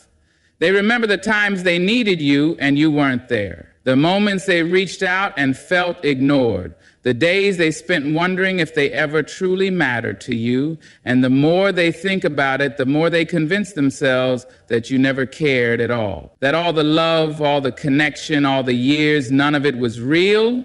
But oh, resentment is a liar. It pretends to be strength when it is really just pain wearing a different mask. It tells them they don't miss you, when in truth their anger is just grief they refuse to feel. It convinces them that letting go means pretending they never needed you at all, when in reality the hurt is proof that they did, and yet they hold on to it. Because letting go of resentment would mean looking at themselves too. It would mean admitting that maybe, just maybe, they played a part in the way things ended, that maybe they could have been better, could have done more, could have tried to understand instead of just reacting. But resentment does not like self-reflection. It prefers the safety of anger, the comfort of believing that someone else is to blame. But the thing about resentment is that it does not free them. It traps them. It keeps them tethered to you, keeps you alive in their mind, keeps the wound from ever truly healing. And maybe one day they will grow tired of carrying it. Maybe they will wake up and realize that the weight is only hurting them, that their anger is not bringing you back, that their bitterness is only stealing their own peace. Or maybe they will hold on to it forever, mistaking it for closure, never realizing that the only thing keeping you close to them is the very thing they claim to hate. My dear ones, absence has a way of shaking the soul awake. At first, they do not see it for what it is. They are too consumed by the confusion, the regret, the loneliness, the resentment. They are too busy searching for reasons, for explanations, for something to hold on to in the emptiness you left behind. They go through the motions, stumbling through the days, carrying the weight of what was, of what could have been. But awakening does not come all at once. No, it arrives slowly, like the first light of dawn, stretching across a night that has gone on for too long. At first, they fight it, because awakening means acceptance, and acceptance means they must stop running. It means they must face the truth, not just about you, but about themselves. It means they must sit with every emotion they tried to bury, every question they tried to ignore, every part of themselves that they refused to confront. And that, my dear ones, is not easy. Growth never is. But oh, the soul can only sleep for so long. One day something shifts. Maybe it's a moment of stillness when they realize the ache isn't as sharp as it once was. Maybe it's the realization that life has continued, that they have continued, even without you there. Maybe it's the sudden understanding that holding on to the past is no longer serving them, that carrying the weight of what's gone is only keeping them from reaching for what is still to come. They begin to see things differently. The pain that once felt endless now reveals itself as a teacher. The questions that once tormented them now offer clarity. They see the ways they grew, the ways they changed, the ways your absence forced them to look inward, to understand themselves in a way they never had before.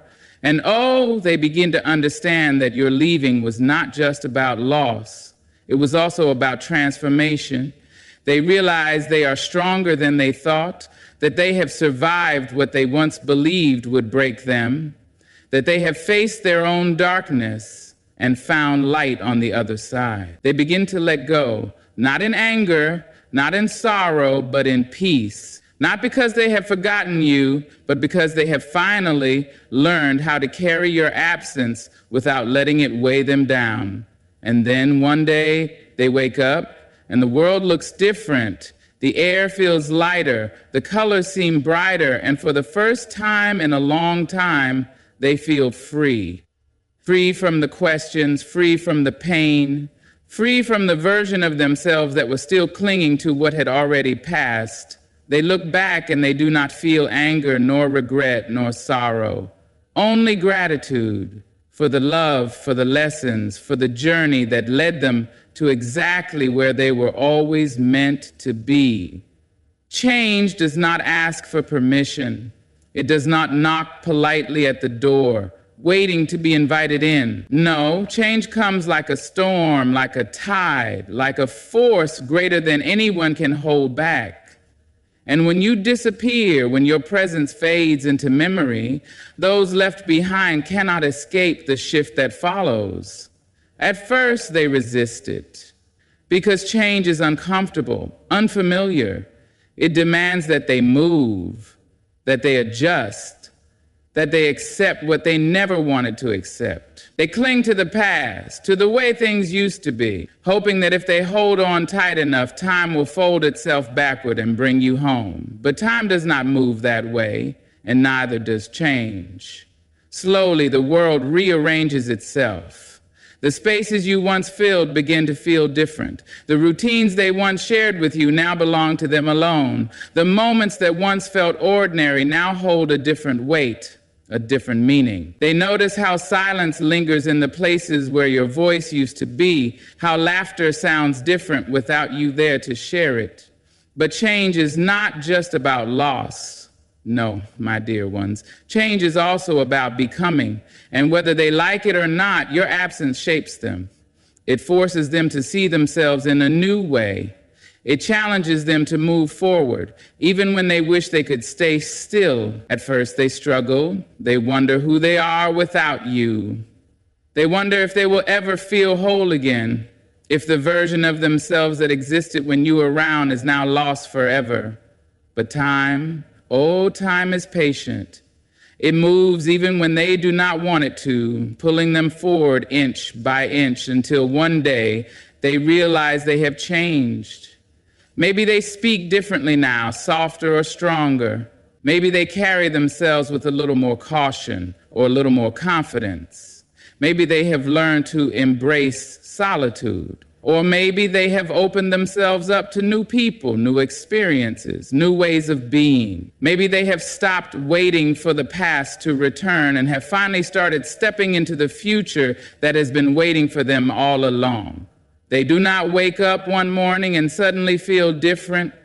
No, change happens in small, quiet ways. And the first time they laugh without feeling guilty. In the moment they catch themselves thinking of you with fondness instead of pain. In the realization that they are no longer who they were before and that maybe, just maybe, that is okay. Because the truth is, we are always changing. With every loss, with every lesson, with every goodbye, we shed an old version of ourselves and step into something new.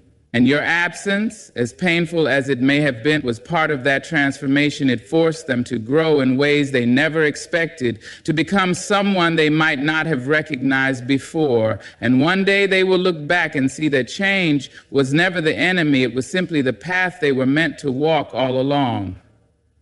My dear ones, life moves forward whether we are ready for it or not. Absence leaves its mark, shaping the ones left behind in ways they never expected. They feel it all: confusion, regret, loneliness, denial, guilt, resentment, awakening, and change. Each emotion crashes over them like waves, testing their strength, teaching them lessons, forcing them to grow. But in the end, they survive. They find clarity in the confusion, wisdom in the regret, resilience in the loneliness. They fight denial until truth becomes their ally. They learn from guilt, release resentment, embrace awakening, and surrender to change. And through it all, they discover something they never saw coming: transformation.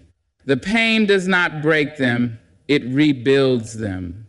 They are not who they were before, but perhaps that is the greatest gift of all. So if you ever wonder whether your absence mattered, whether they felt the weight of you being gone, the answer is yes. Oh, they felt it in every way possible. And maybe, just maybe, that was the lesson they needed. Good luck on your journey, wherever it may lead. May you walk forward with strength, with clarity, and with the knowledge that even in absence there is power. Even in goodbye there is growth. Thank you. Ladies, let me tell you something. If you ever doubted your worth, if you ever stood in front of a mirror and let the world's whispers become your truth, if you ever thought you were less than because someone else couldn't see the fire in you, then listen close. There are signs, they say, of a low-value woman. They talk about her like she is a cracked vase, a faded painting, a song that lost its melody. But let me tell you the real truth. The only way a woman becomes low in value is if she stops believing in her own worth. She is low value when she lets her heart be a doormat for love that does not love her back. A woman loses value only when she forgets her worth. No one else has the power to take it from her. The world will try to tell you who you are.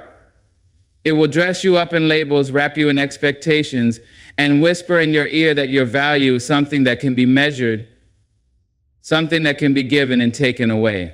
But hear me, my dear sisters, no one can take what you refuse to surrender. Your worth is not in the hands of a man, a title, a dress size, or the way the world decides to see you today. It is yours. It always was, always will be. But oh, how easy it is to forget. How easy it is to wake up one day and feel small because someone treated you as if you were. How easy it is to believe that because you were overlooked, you are invisible. How easy it is to shrink yourself just to fit inside a space that was never built for your greatness. A woman loses her value only when she starts believing that she was never valuable in the first place. And that, my dear, is the greatest lie ever told. You see, there is something about a woman who knows herself. A woman who walks into a room and does not need permission to exist. A woman who does not barter her worth for affection, who does not crumble under the weight of rejection. A woman who understands that love, real love, does not require her to become less of herself. That kind of woman is powerful. That kind of woman is unstoppable. And the moment you remember that you are already enough, that you always were enough, you become untouchable. But forgetting happens in the quiet moment, in the way you let someone speak to you in a tone that doesn't sit right with your spirit. In the way you make excuses for disrespect because you don't want to be alone. In the way you ignore the ache in your chest that tells you this isn't love. This isn't care. This isn't where you belong. Forgetting happens when you start believing that being chosen is more important than choosing yourself. And that is when you begin to lose pieces of who you are. You were never made to beg. Not for love. Not for respect. Not for the bare minimum. You were not put on this earth to prove your worth to anyone who cannot see it. A diamond does not beg to be recognized as a diamond. The sun does not ask for permission to shine. And yet, there are women who have been taught that they must earn the right to be loved, to be respected, to be valued. But that is not the truth. The truth is, the moment you start believing in your worth, you will see how quickly the world has to catch up. So, my dear, do not let them tell you that your value is something they decide. Do not let them convince you that you are only as worthy as their attention, their approval, their affection. A woman loses value only when she forgets that she is already priceless. The moment she remembers, the moment she stands tall, the moment she should doubt from her eyes, the moment she says, I am more than me believes, she becomes a force no one can break. And that, my dear, is the only truth that matters. The moment she trades self-respect for validation, she starts shrinking into someone she was never meant to be. A woman's spirit was never meant to be bargained with. It was never meant to be placed on a shelf, waiting for someone else to tell her, it is enough. Yet too often, the world teaches women to seek permission to make themselves small, agreeable, quiet, just so they can be loved. But hear me now, love that demands your silence is not love. Affection that requires you to betray yourself is not affection. Any validation that costs you your dignity is far too expensive. It starts subtly, almost unnoticeably. A comment left unchecked, a boundary ignored, a compromise that feels more like surrender. You tell yourself it's nothing. You tell yourself that love requires sacrifice. But love is not meant to strip you of yourself. Love is not meant to leave you questioning your own worth. And yet there you are, holding on to people, places, and situations that do not honor you, all because you want to feel wanted.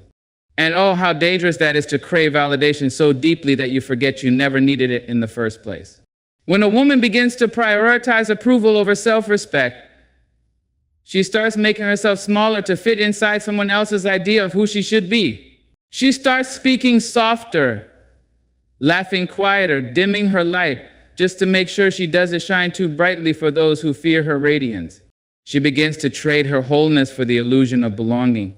But belonging is not found in the arms of those who ask you to shrink. True belonging is standing fully in yourself, knowing that the right people will never ask you to be less. A woman who chooses validation over self-respect will always find herself chasing love that feels just out of reach, chasing approval from people who were never meant to hold her in the first place, chasing an image of herself that was never truly hers. But the thing about chasing is this: the more you run, the further you get from yourself. And one day you wake up wondering how you became a stranger to your own soul. But hear me, my dear sisters, you were never meant to chase. You were never meant to plead, to prove, to bend yourself into shapes that do not fit your spirit. You were meant to stand tall, to take up space, to walk into a room and own it, not because someone else says you can, but because you know you have every right to be there. Self-respect is not arrogance. It is not stubbornness. It is not a wall that keeps love out. It is a door that only allows in what is worthy. And when you choose self-respect over validation, something shifts. The people who needed you to be small become uncomfortable. The ones who thrived on your need for approval start losing their grip.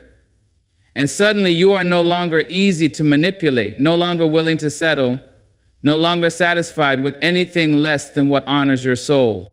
That is when you reclaim yourself. That is when you realize that the only validation you ever needed was your own. That is when you stop asking, am I enough? And start declaring, I am more than enough. Because the truth is, any love, any friendship, any opportunity that requires you to abandon your self-respect is not worth having. And the moment you realize that, the moment you choose yourself fully, you stop shrinking, you rise. And once a woman rises, there is no force in this world that can bring her down. A high-value woman does not beg, chase, or settle. She attracts by being whole within herself. There is something undeniable about a woman who knows who she is. She does not beg for love because she understands that love is not a transaction. She does not chase after affection because she knows that anything forced is never truly hers. She does not settle for the bare minimum because she is not starving, she is already full. And yet too many women have been taught that they must earn the right to be chosen. They have been told that their worth is proven by how much they can endure, how much they can sacrifice, how much of themselves they are willing to give just to keep another person close. But a woman who begs for love, who runs after those who are walking away, who lowers her standards just to be kept, she is not being chosen. She is simply being tolerated. There is no power in chasing. There is no strength in staying where you are not valued. A high-value woman knows this, and so she moves differently. She does not plead for a love that is unsure. She does not exhaust herself trying to prove she is worthy. She knows that the right people, the right opportunities, the right love, these things are drawn to her, not because she demands them, but because she stands firm in her own presence. The world teaches women to chase. It tells them that if they do not, they will be alone. It tells them that silence means loss, that walking away means failure. But a woman who chases loses herself long before she ever loses the person she is running after. A woman who chases exhausts herself trying to hold on to what was never truly hers. And one day she looks in the mirror and realizes she has given away everything: her time, her energy, her self-respect, all in the name of being chosen. But a high-value woman knows that her presence is the prize. She does not run behind people hoping they will see her. She does not beg for attention hoping she will be noticed. She does not twist herself into something she is not just to be accepted. Instead, she builds herself. She nurtures her mind, protects her peace, and feeds her soul. And in doing so, she becomes magnetic. She attracts not by trying to convince, but by simply being. She radiates confidence not because she is arrogant, but because she has done the work to know herself. She does not settle for half love, for relationships that leave her empty. She knows that love should be given freely, not fought for like a battle that must be won. When a woman is whole within herself, she does not fear being alone. She does not grasp at hands that do not want to hold her. She does not lower her voice just to be more agreeable. She stands in her truth, and because of that, she only allows in what is true. A woman who chases will always be tired. A woman who begs will always feel unworthy. A woman who settles will always wonder if she could have had more. But a woman who knows her worth, she is free. Free from the need for validation. Free from the fear of loss, free to love deeply, but never at the expense of herself. And that, my dear, is a kind of freedom no one can take away. Silencing your voice to make others comfortable is the first step toward losing yourself. A woman's voice is her power. It is the rhythm of her truth, the melody of her spirit, the force that shapes the world around her. But too often she is taught to quiet it down, to soften her words, to shrink her opinions, to mold herself into something more acceptable, more palatable, more pleasing. She is told that being loud makes her difficult, that speaking up makes her troublesome, that having boundaries makes her unkind. And so little by little, she begins to mute herself. At first, it seems harmless. She bites her tongue when something feels wrong. She nods instead of disagreeing. She apologizes for things that were never her fault. She lets someone interrupt her, dismiss her, overlook her, all in the name of keeping the peace. She tells herself it's not worth the argument, not worth the discomfort, not worth the risk of being disliked. But the danger in silencing yourself is that eventually you forget how to speak. You forget what it feels like to take up space. You forget that your thoughts matter, that your feelings are valid, that your opinions have weight. And one day, you look in the mirror and realize that you have become a version of yourself that no longer feels familiar, a woman who exists in the background of her own life. A woman who cannot speak her truth will always feel caged. She will smile when she wants to scream. She will say yes when every part of her wants to say no. She will stay in places that do not honor her because she has been conditioned to believe that leaving is worse than being unheard. But my dear sisters, hear me when I say this.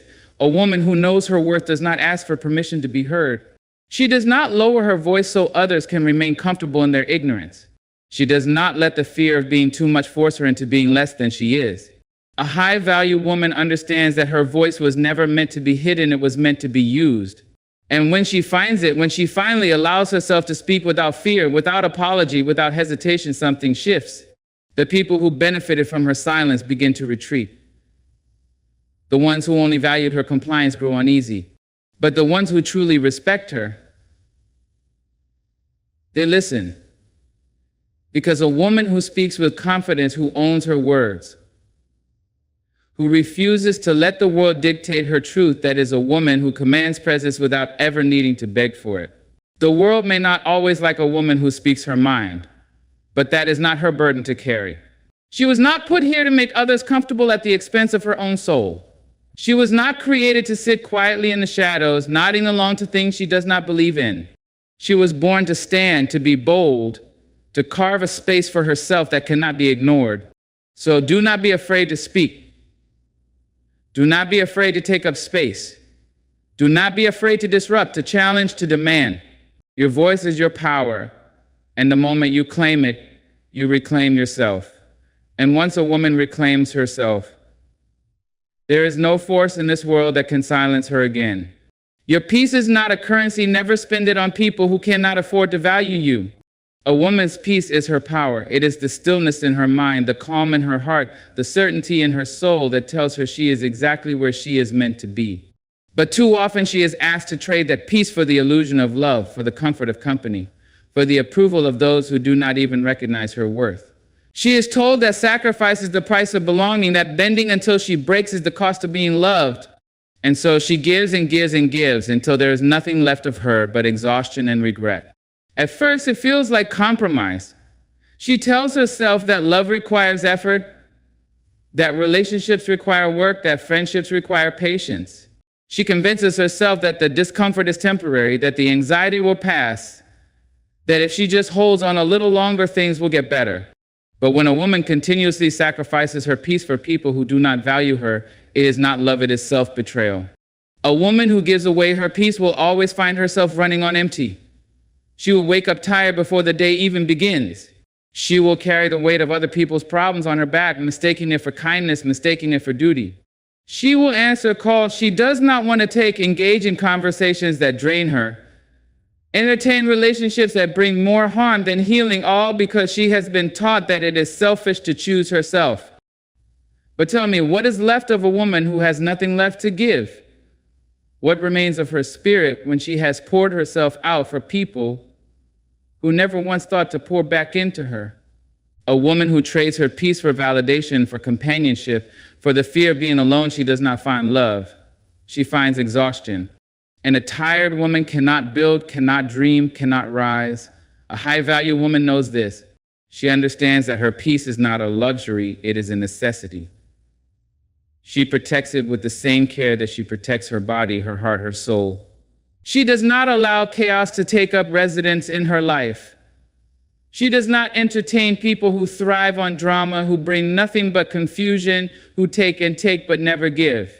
She does not apologize for choosing herself, for setting boundaries, for refusing to be a dumping ground for other people's negativity. And when she walks away from what does not serve her, something remarkable happens. The weight lifts, the tension dissolves, she sleeps better, she breathes deeper, she smiles more. Because peace is not found in holding on, it is found in letting go of what was never meant for her. People will call a woman selfish when she chooses her peace. They will say she has changed, that she is distant, that she is not as available as she used to be. But what they really mean is that she is no longer easy to take advantage of. What they really mean is that she has stopped accepting less than she deserves. And that, my dear sisters, is not selfishness, it is self-respect. A woman who guards her peace is a woman who knows her worth. She does not chase. She does not beg. She does not force her spaces where she is merely tolerated. She understands that her peace is her power, and she refuses to spend it on those who cannot afford to value it. And when a woman finally chooses peace over pleasing others, she does not lose, she wins. She wins freedom. She wins clarity. She wins herself. And that, my dear, is the greatest victory of all. Walking away from places where you are tolerated is the first sign of a woman who knows her worth. There comes a time in every woman's life when she must make a choice, stay where she is merely tolerated or walk toward the life where she is truly valued. And oh, how the world tries to convince her that staying is easier. It tells her that being tolerated is enough, that as long as she is not completely rejected, she should be grateful.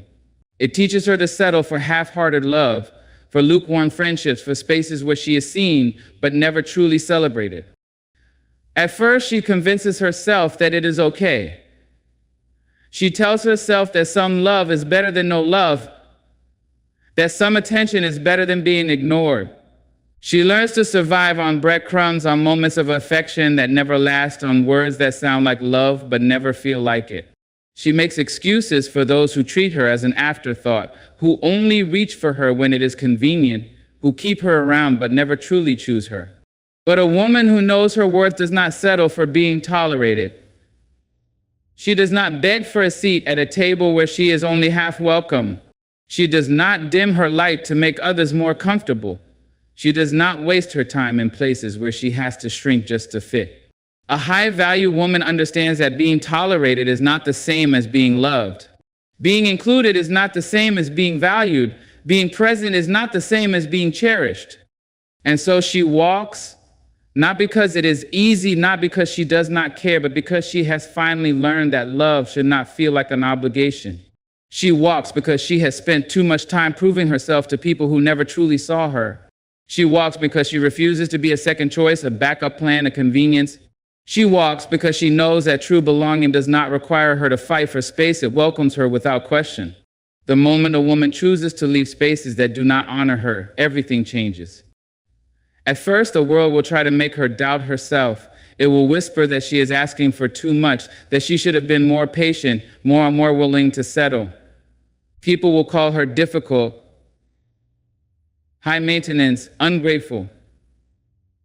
They will try to make her believe that she will regret choosing herself. But a woman who has tasted her own worth can never unlearn it. A woman who has walked away from bare minimum love, from conditional acceptance, from places that only tolerated her presence, she will never go back.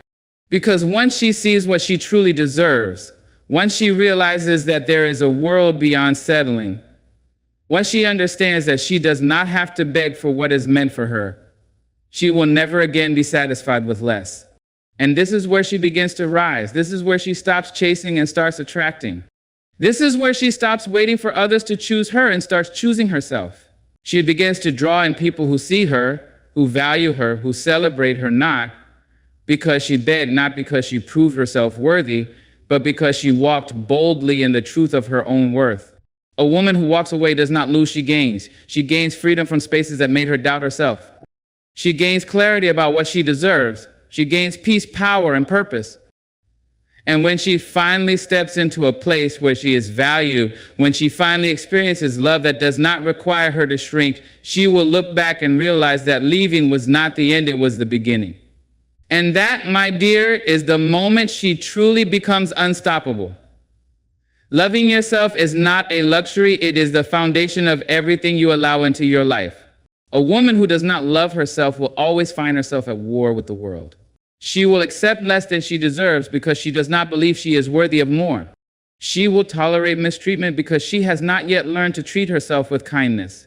She will search for love in places that were never meant to hold her because she has not yet discovered that the greatest love she will ever experience is the one she gives to herself. And yet the world does not teach women to love themselves. It teaches them to seek love in others first. It tells them that their worth is measured by how wanted they are, how chosen they are, how well they fit into someone else's idea of perfection. It conditions them to believe that self-love is selfish, that putting themselves first is wrong, that their purpose is to give, to serve, to nurture everyone but themselves. So they grow up believing that love must be earned, that peace is a privilege, that happiness comes only after they have checked every box that society has placed before them. And by the time they realize that none of those things truly fill them, they are left empty, exhausted, and wondering why they still feel like something is missing. But a woman who loves herself moves differently. She does not wait for permission to be happy.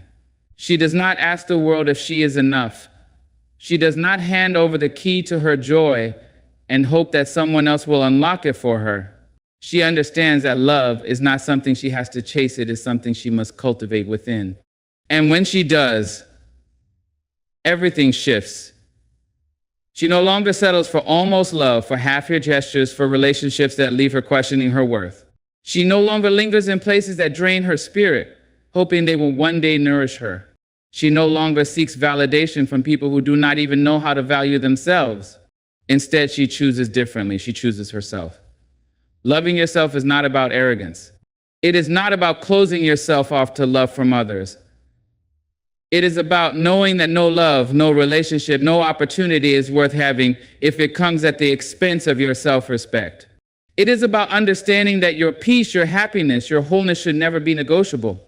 When a woman loves herself, she does not allow loneliness to make her return to what broke her. She does not let fear keep her in situations that no longer serve her. She does not dim her light just to be accepted. She stands firm in who she is, knowing that the right people, the right love, the right opportunities will recognize her worth without her having to prove it. And here is the truth. When a woman learns to love herself fully, deeply, unapologetically, she becomes untouchable. Not in a way that makes her unapproachable, but in a way that makes her unwavering. She no longer bends to be loved. She no longer begs to be chosen. She no longer waits for someone else to tell her she is enough because she already knows. And when a woman knows her worth, the world has no choice but to rise to meet her at her level. A woman who knows her worth is a force unshaken, unwavering, and unwilling to accept anything less than what she deserves. She does not beg for love, chase after validation, or silence her truth for the comfort of others. She protects her peace, values her presence, and refuses to settle in spaces where she is merely tolerated. She walks away when necessary, knowing that every ending is simply the beginning of something greater. And above all, she loves herself fiercely because she understands that the love she has for herself sets the standard for everything she allows into her life. So to every woman listening, stand tall in your truth. Honor your voice. Protect your energy. Choose yourself every single time. Because when you do, you will not just survive, you will thrive. The world will try to make you forget who you are, but never let it succeed. You are powerful. You are worthy. You are enough. Go forward with confidence, with grace, with the unshakable belief that the life you deserve is yours to claim. Good luck on your journey, and thank you for allowing me to share these words with you. Stay strong, stay true, and never forget you are more than enough. Hello, everyone. Some people will test your peace just to taste your reaction. They'll come into your space like a storm, dressed as a breeze, smiling as they stir chaos. But you are not a place for storms. You are the calm. You are the thunder that knows when to speak and when to stay still. And if you want to rise and live fully, you must learn not just how to survive such people, but how to rise above them with grace and wisdom. The first thing to remember is this: not every invitation deserves your presence.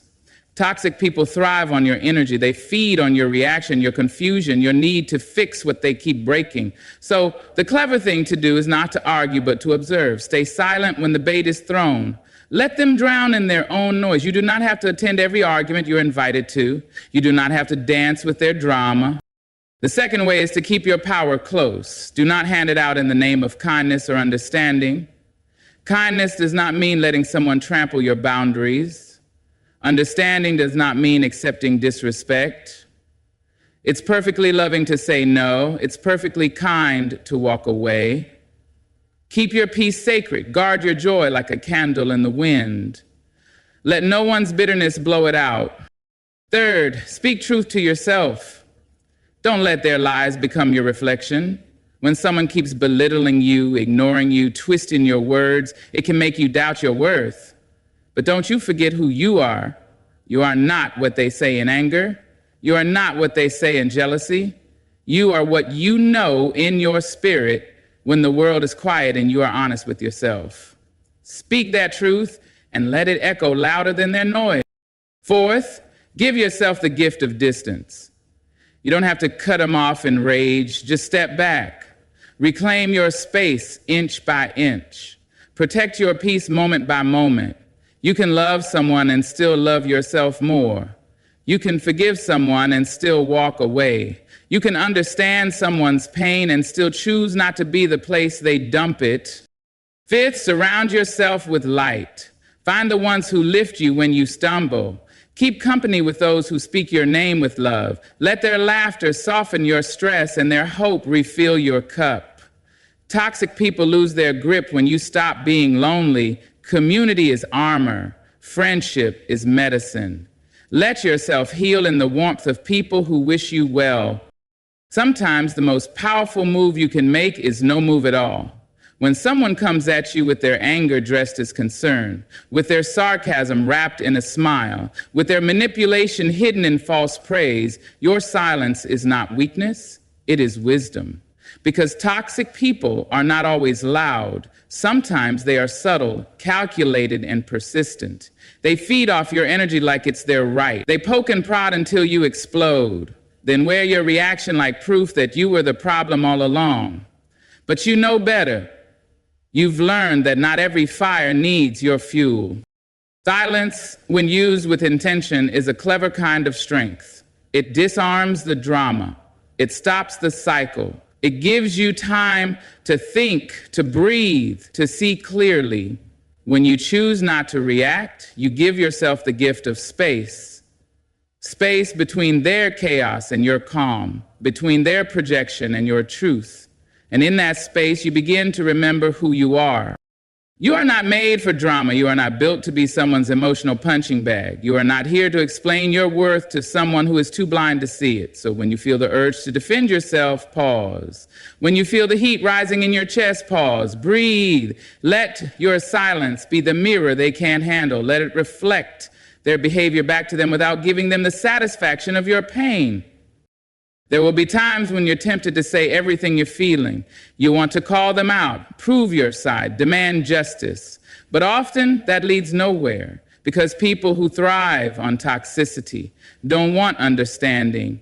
They want control. They want reaction. They want to watch you unravel so they can say, "See, I told you." Don't give them that scene. Let your silence be your refusal. Let it be the shield between your peace and their poison. That doesn't mean you never speak.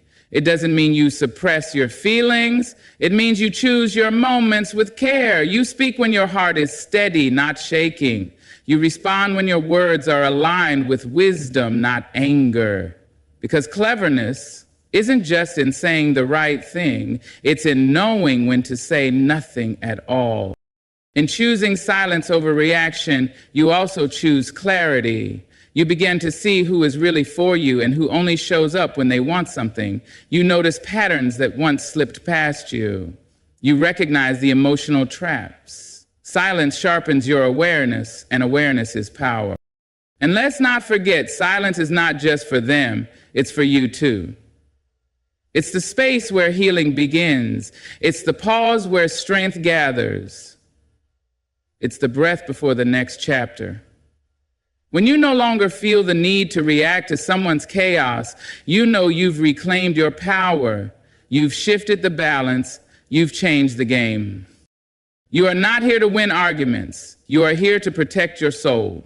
Let them talk, let them spin their web. You stand still, you stand quiet, and you watch how their energy collapses without yours to keep it alive. Sometimes the smartest thing you'll ever say is nothing at all. There is a quiet kind of courage in saying no, not with anger, not with loud rebellion, but with the calm certainty that you are allowed to draw a line. Boundaries are not walls meant to shut people out. They are doors you control. Who comes in, who stays, and who no longer fits in the space you've outgrown. When dealing with toxic people, the cleverest thing you can do is protect that door. Guard your peace like it matters, because it does. Some people will push and test you. They'll disguise their disrespect as jokes, their control as concern, their intrusion as love. And if you don't know where your boundaries begin, they will decide for you. They'll speak over you, guilt trip you, shame you into bending. That's why you must know your worth before you meet them. Because when you know your worth, your boundaries become unshakable. You no longer ask for permission to protect yourself. You simply do. You don't have to shout your boundaries. You don't need to explain them in great detail. A boundary is not an argument, it's a decision. A firm no does not require a lengthy reason. A clear "I'm not okay with that" is enough. The people who truly respect you won't need more. The ones who get angry at your limits were the very ones benefiting from your lack of them. The truth is, toxic people often seek the ones who are open, kind, forgiving. They test your kindness, they stretch your patience, they confuse love with submission. But you can be kind and still say no. You can be loving and still walk away. You can be generous with your heart and still protect it from harm. Setting boundaries isn't about being cruel, it's about being wise. It's about choosing yourself in spaces where others want to use you. You teach people how to treat you by what you allow. If someone constantly crosses the line and you stay silent, they learn that your silence is approval. But when you speak up, calmly, clearly, and without apology, you teach them something else, that you respect yourself, that you are not available for emotional manipulation, that your peace is not up for negotiation. Don't wait for others to validate your boundary. Don't wait until you're broken to finally build one. Start now. Start small. If someone constantly interrupts you, say, please let me finish. If someone mocks your feelings, say, that's not okay with me. If someone invades your space, your time, your energy, step back. No explanations, just protection. That's all a boundary is. The courage to choose your well-being over their comfort. The beauty of boundaries is that they don't just protect you from others. They also protect you from becoming someone you're not. Without them, you become resentful, drained, bitter. But with them, you stay grounded in who you are. You stay true to your values. You preserve the best parts of yourself for the people and places that truly deserve you. And yes, some people will leave when you begin to enforce your boundaries. Let them. If your truth costs you a relationship built on your silence, it wasn't a relationship, it was control dressed up in convenience. Let them walk. You don't need to hold on to people who require you to betray yourself in order to keep the peace. A brown boundary is a gift to you, to your growth, and to the life you're building. Choose it, hold it, honor it, and watch how everything changes. Sometimes the best way to see things clearly is to simply take a step back. When you're caught up in the noise of toxic people, it's easy to get tangled in their confusion, to lose sight of what's real and what's manipulation. They pull you into their storm and call it a conversation. They twist your words and blame you for reacting. But distance, oh, distance, that is where your power begins to return. When you're no longer standing in the middle of their chaos, you finally see it for what it really is. Not your fault, not your burden, not your responsibility to fix. There is no need for drama when you can choose distance. You don't need to slam doors or make announcements. You don't even need to explain. Just step back quietly, calmly, and with intention. Sometimes that step is emotional, a shift in how much of yourself you give. Sometimes it's physical, less time, fewer calls, a pause on the visits, but every inch you reclaim becomes space for peace to breathe again. People will notice your distance, especially those who once fed off your constant presence. Some will act confused. Others may get louder, angrier, more dramatic. They'll accuse you of changing, and the truth is, you have. You've decided that your mental well-being matters more than walking on eggshells. You've chosen clarity over confusion.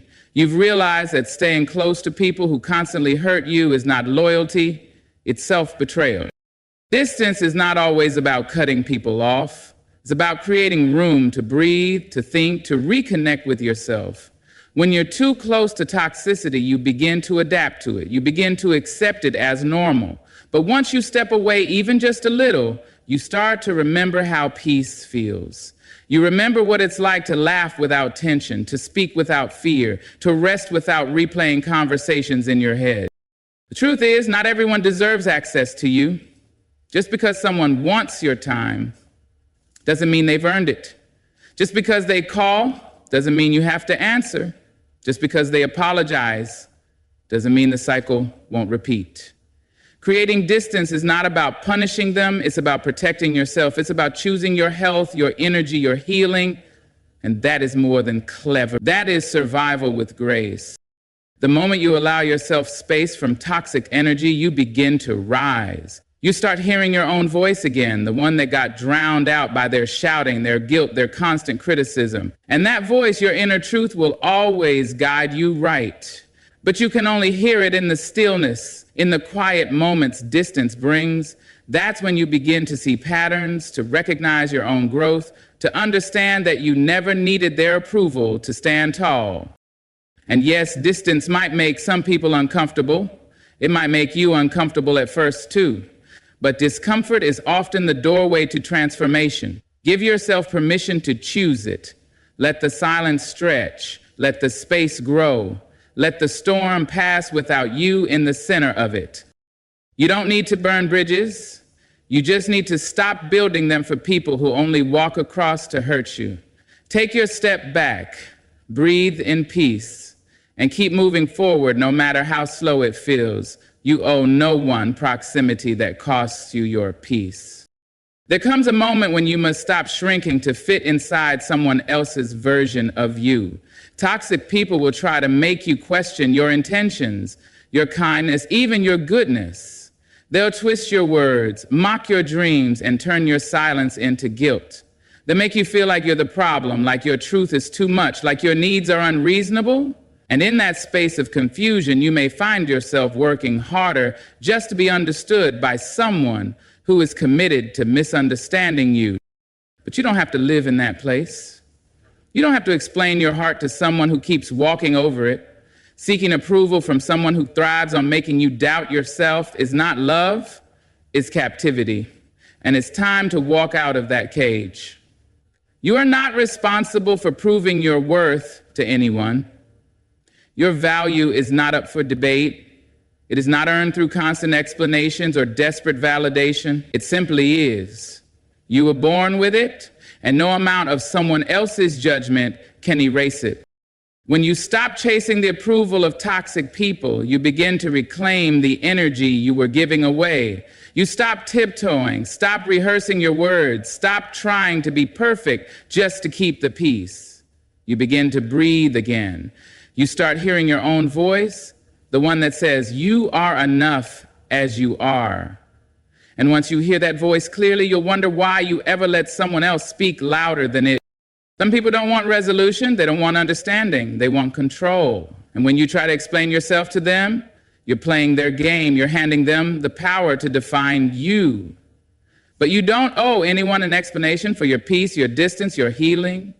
When someone truly loves you, they don't make you beg to be seen. They don't twist your truth into a weapon. They don't expect you to break yourself to make them comfortable. When you stop seeking approval, you begin to set new terms for your life.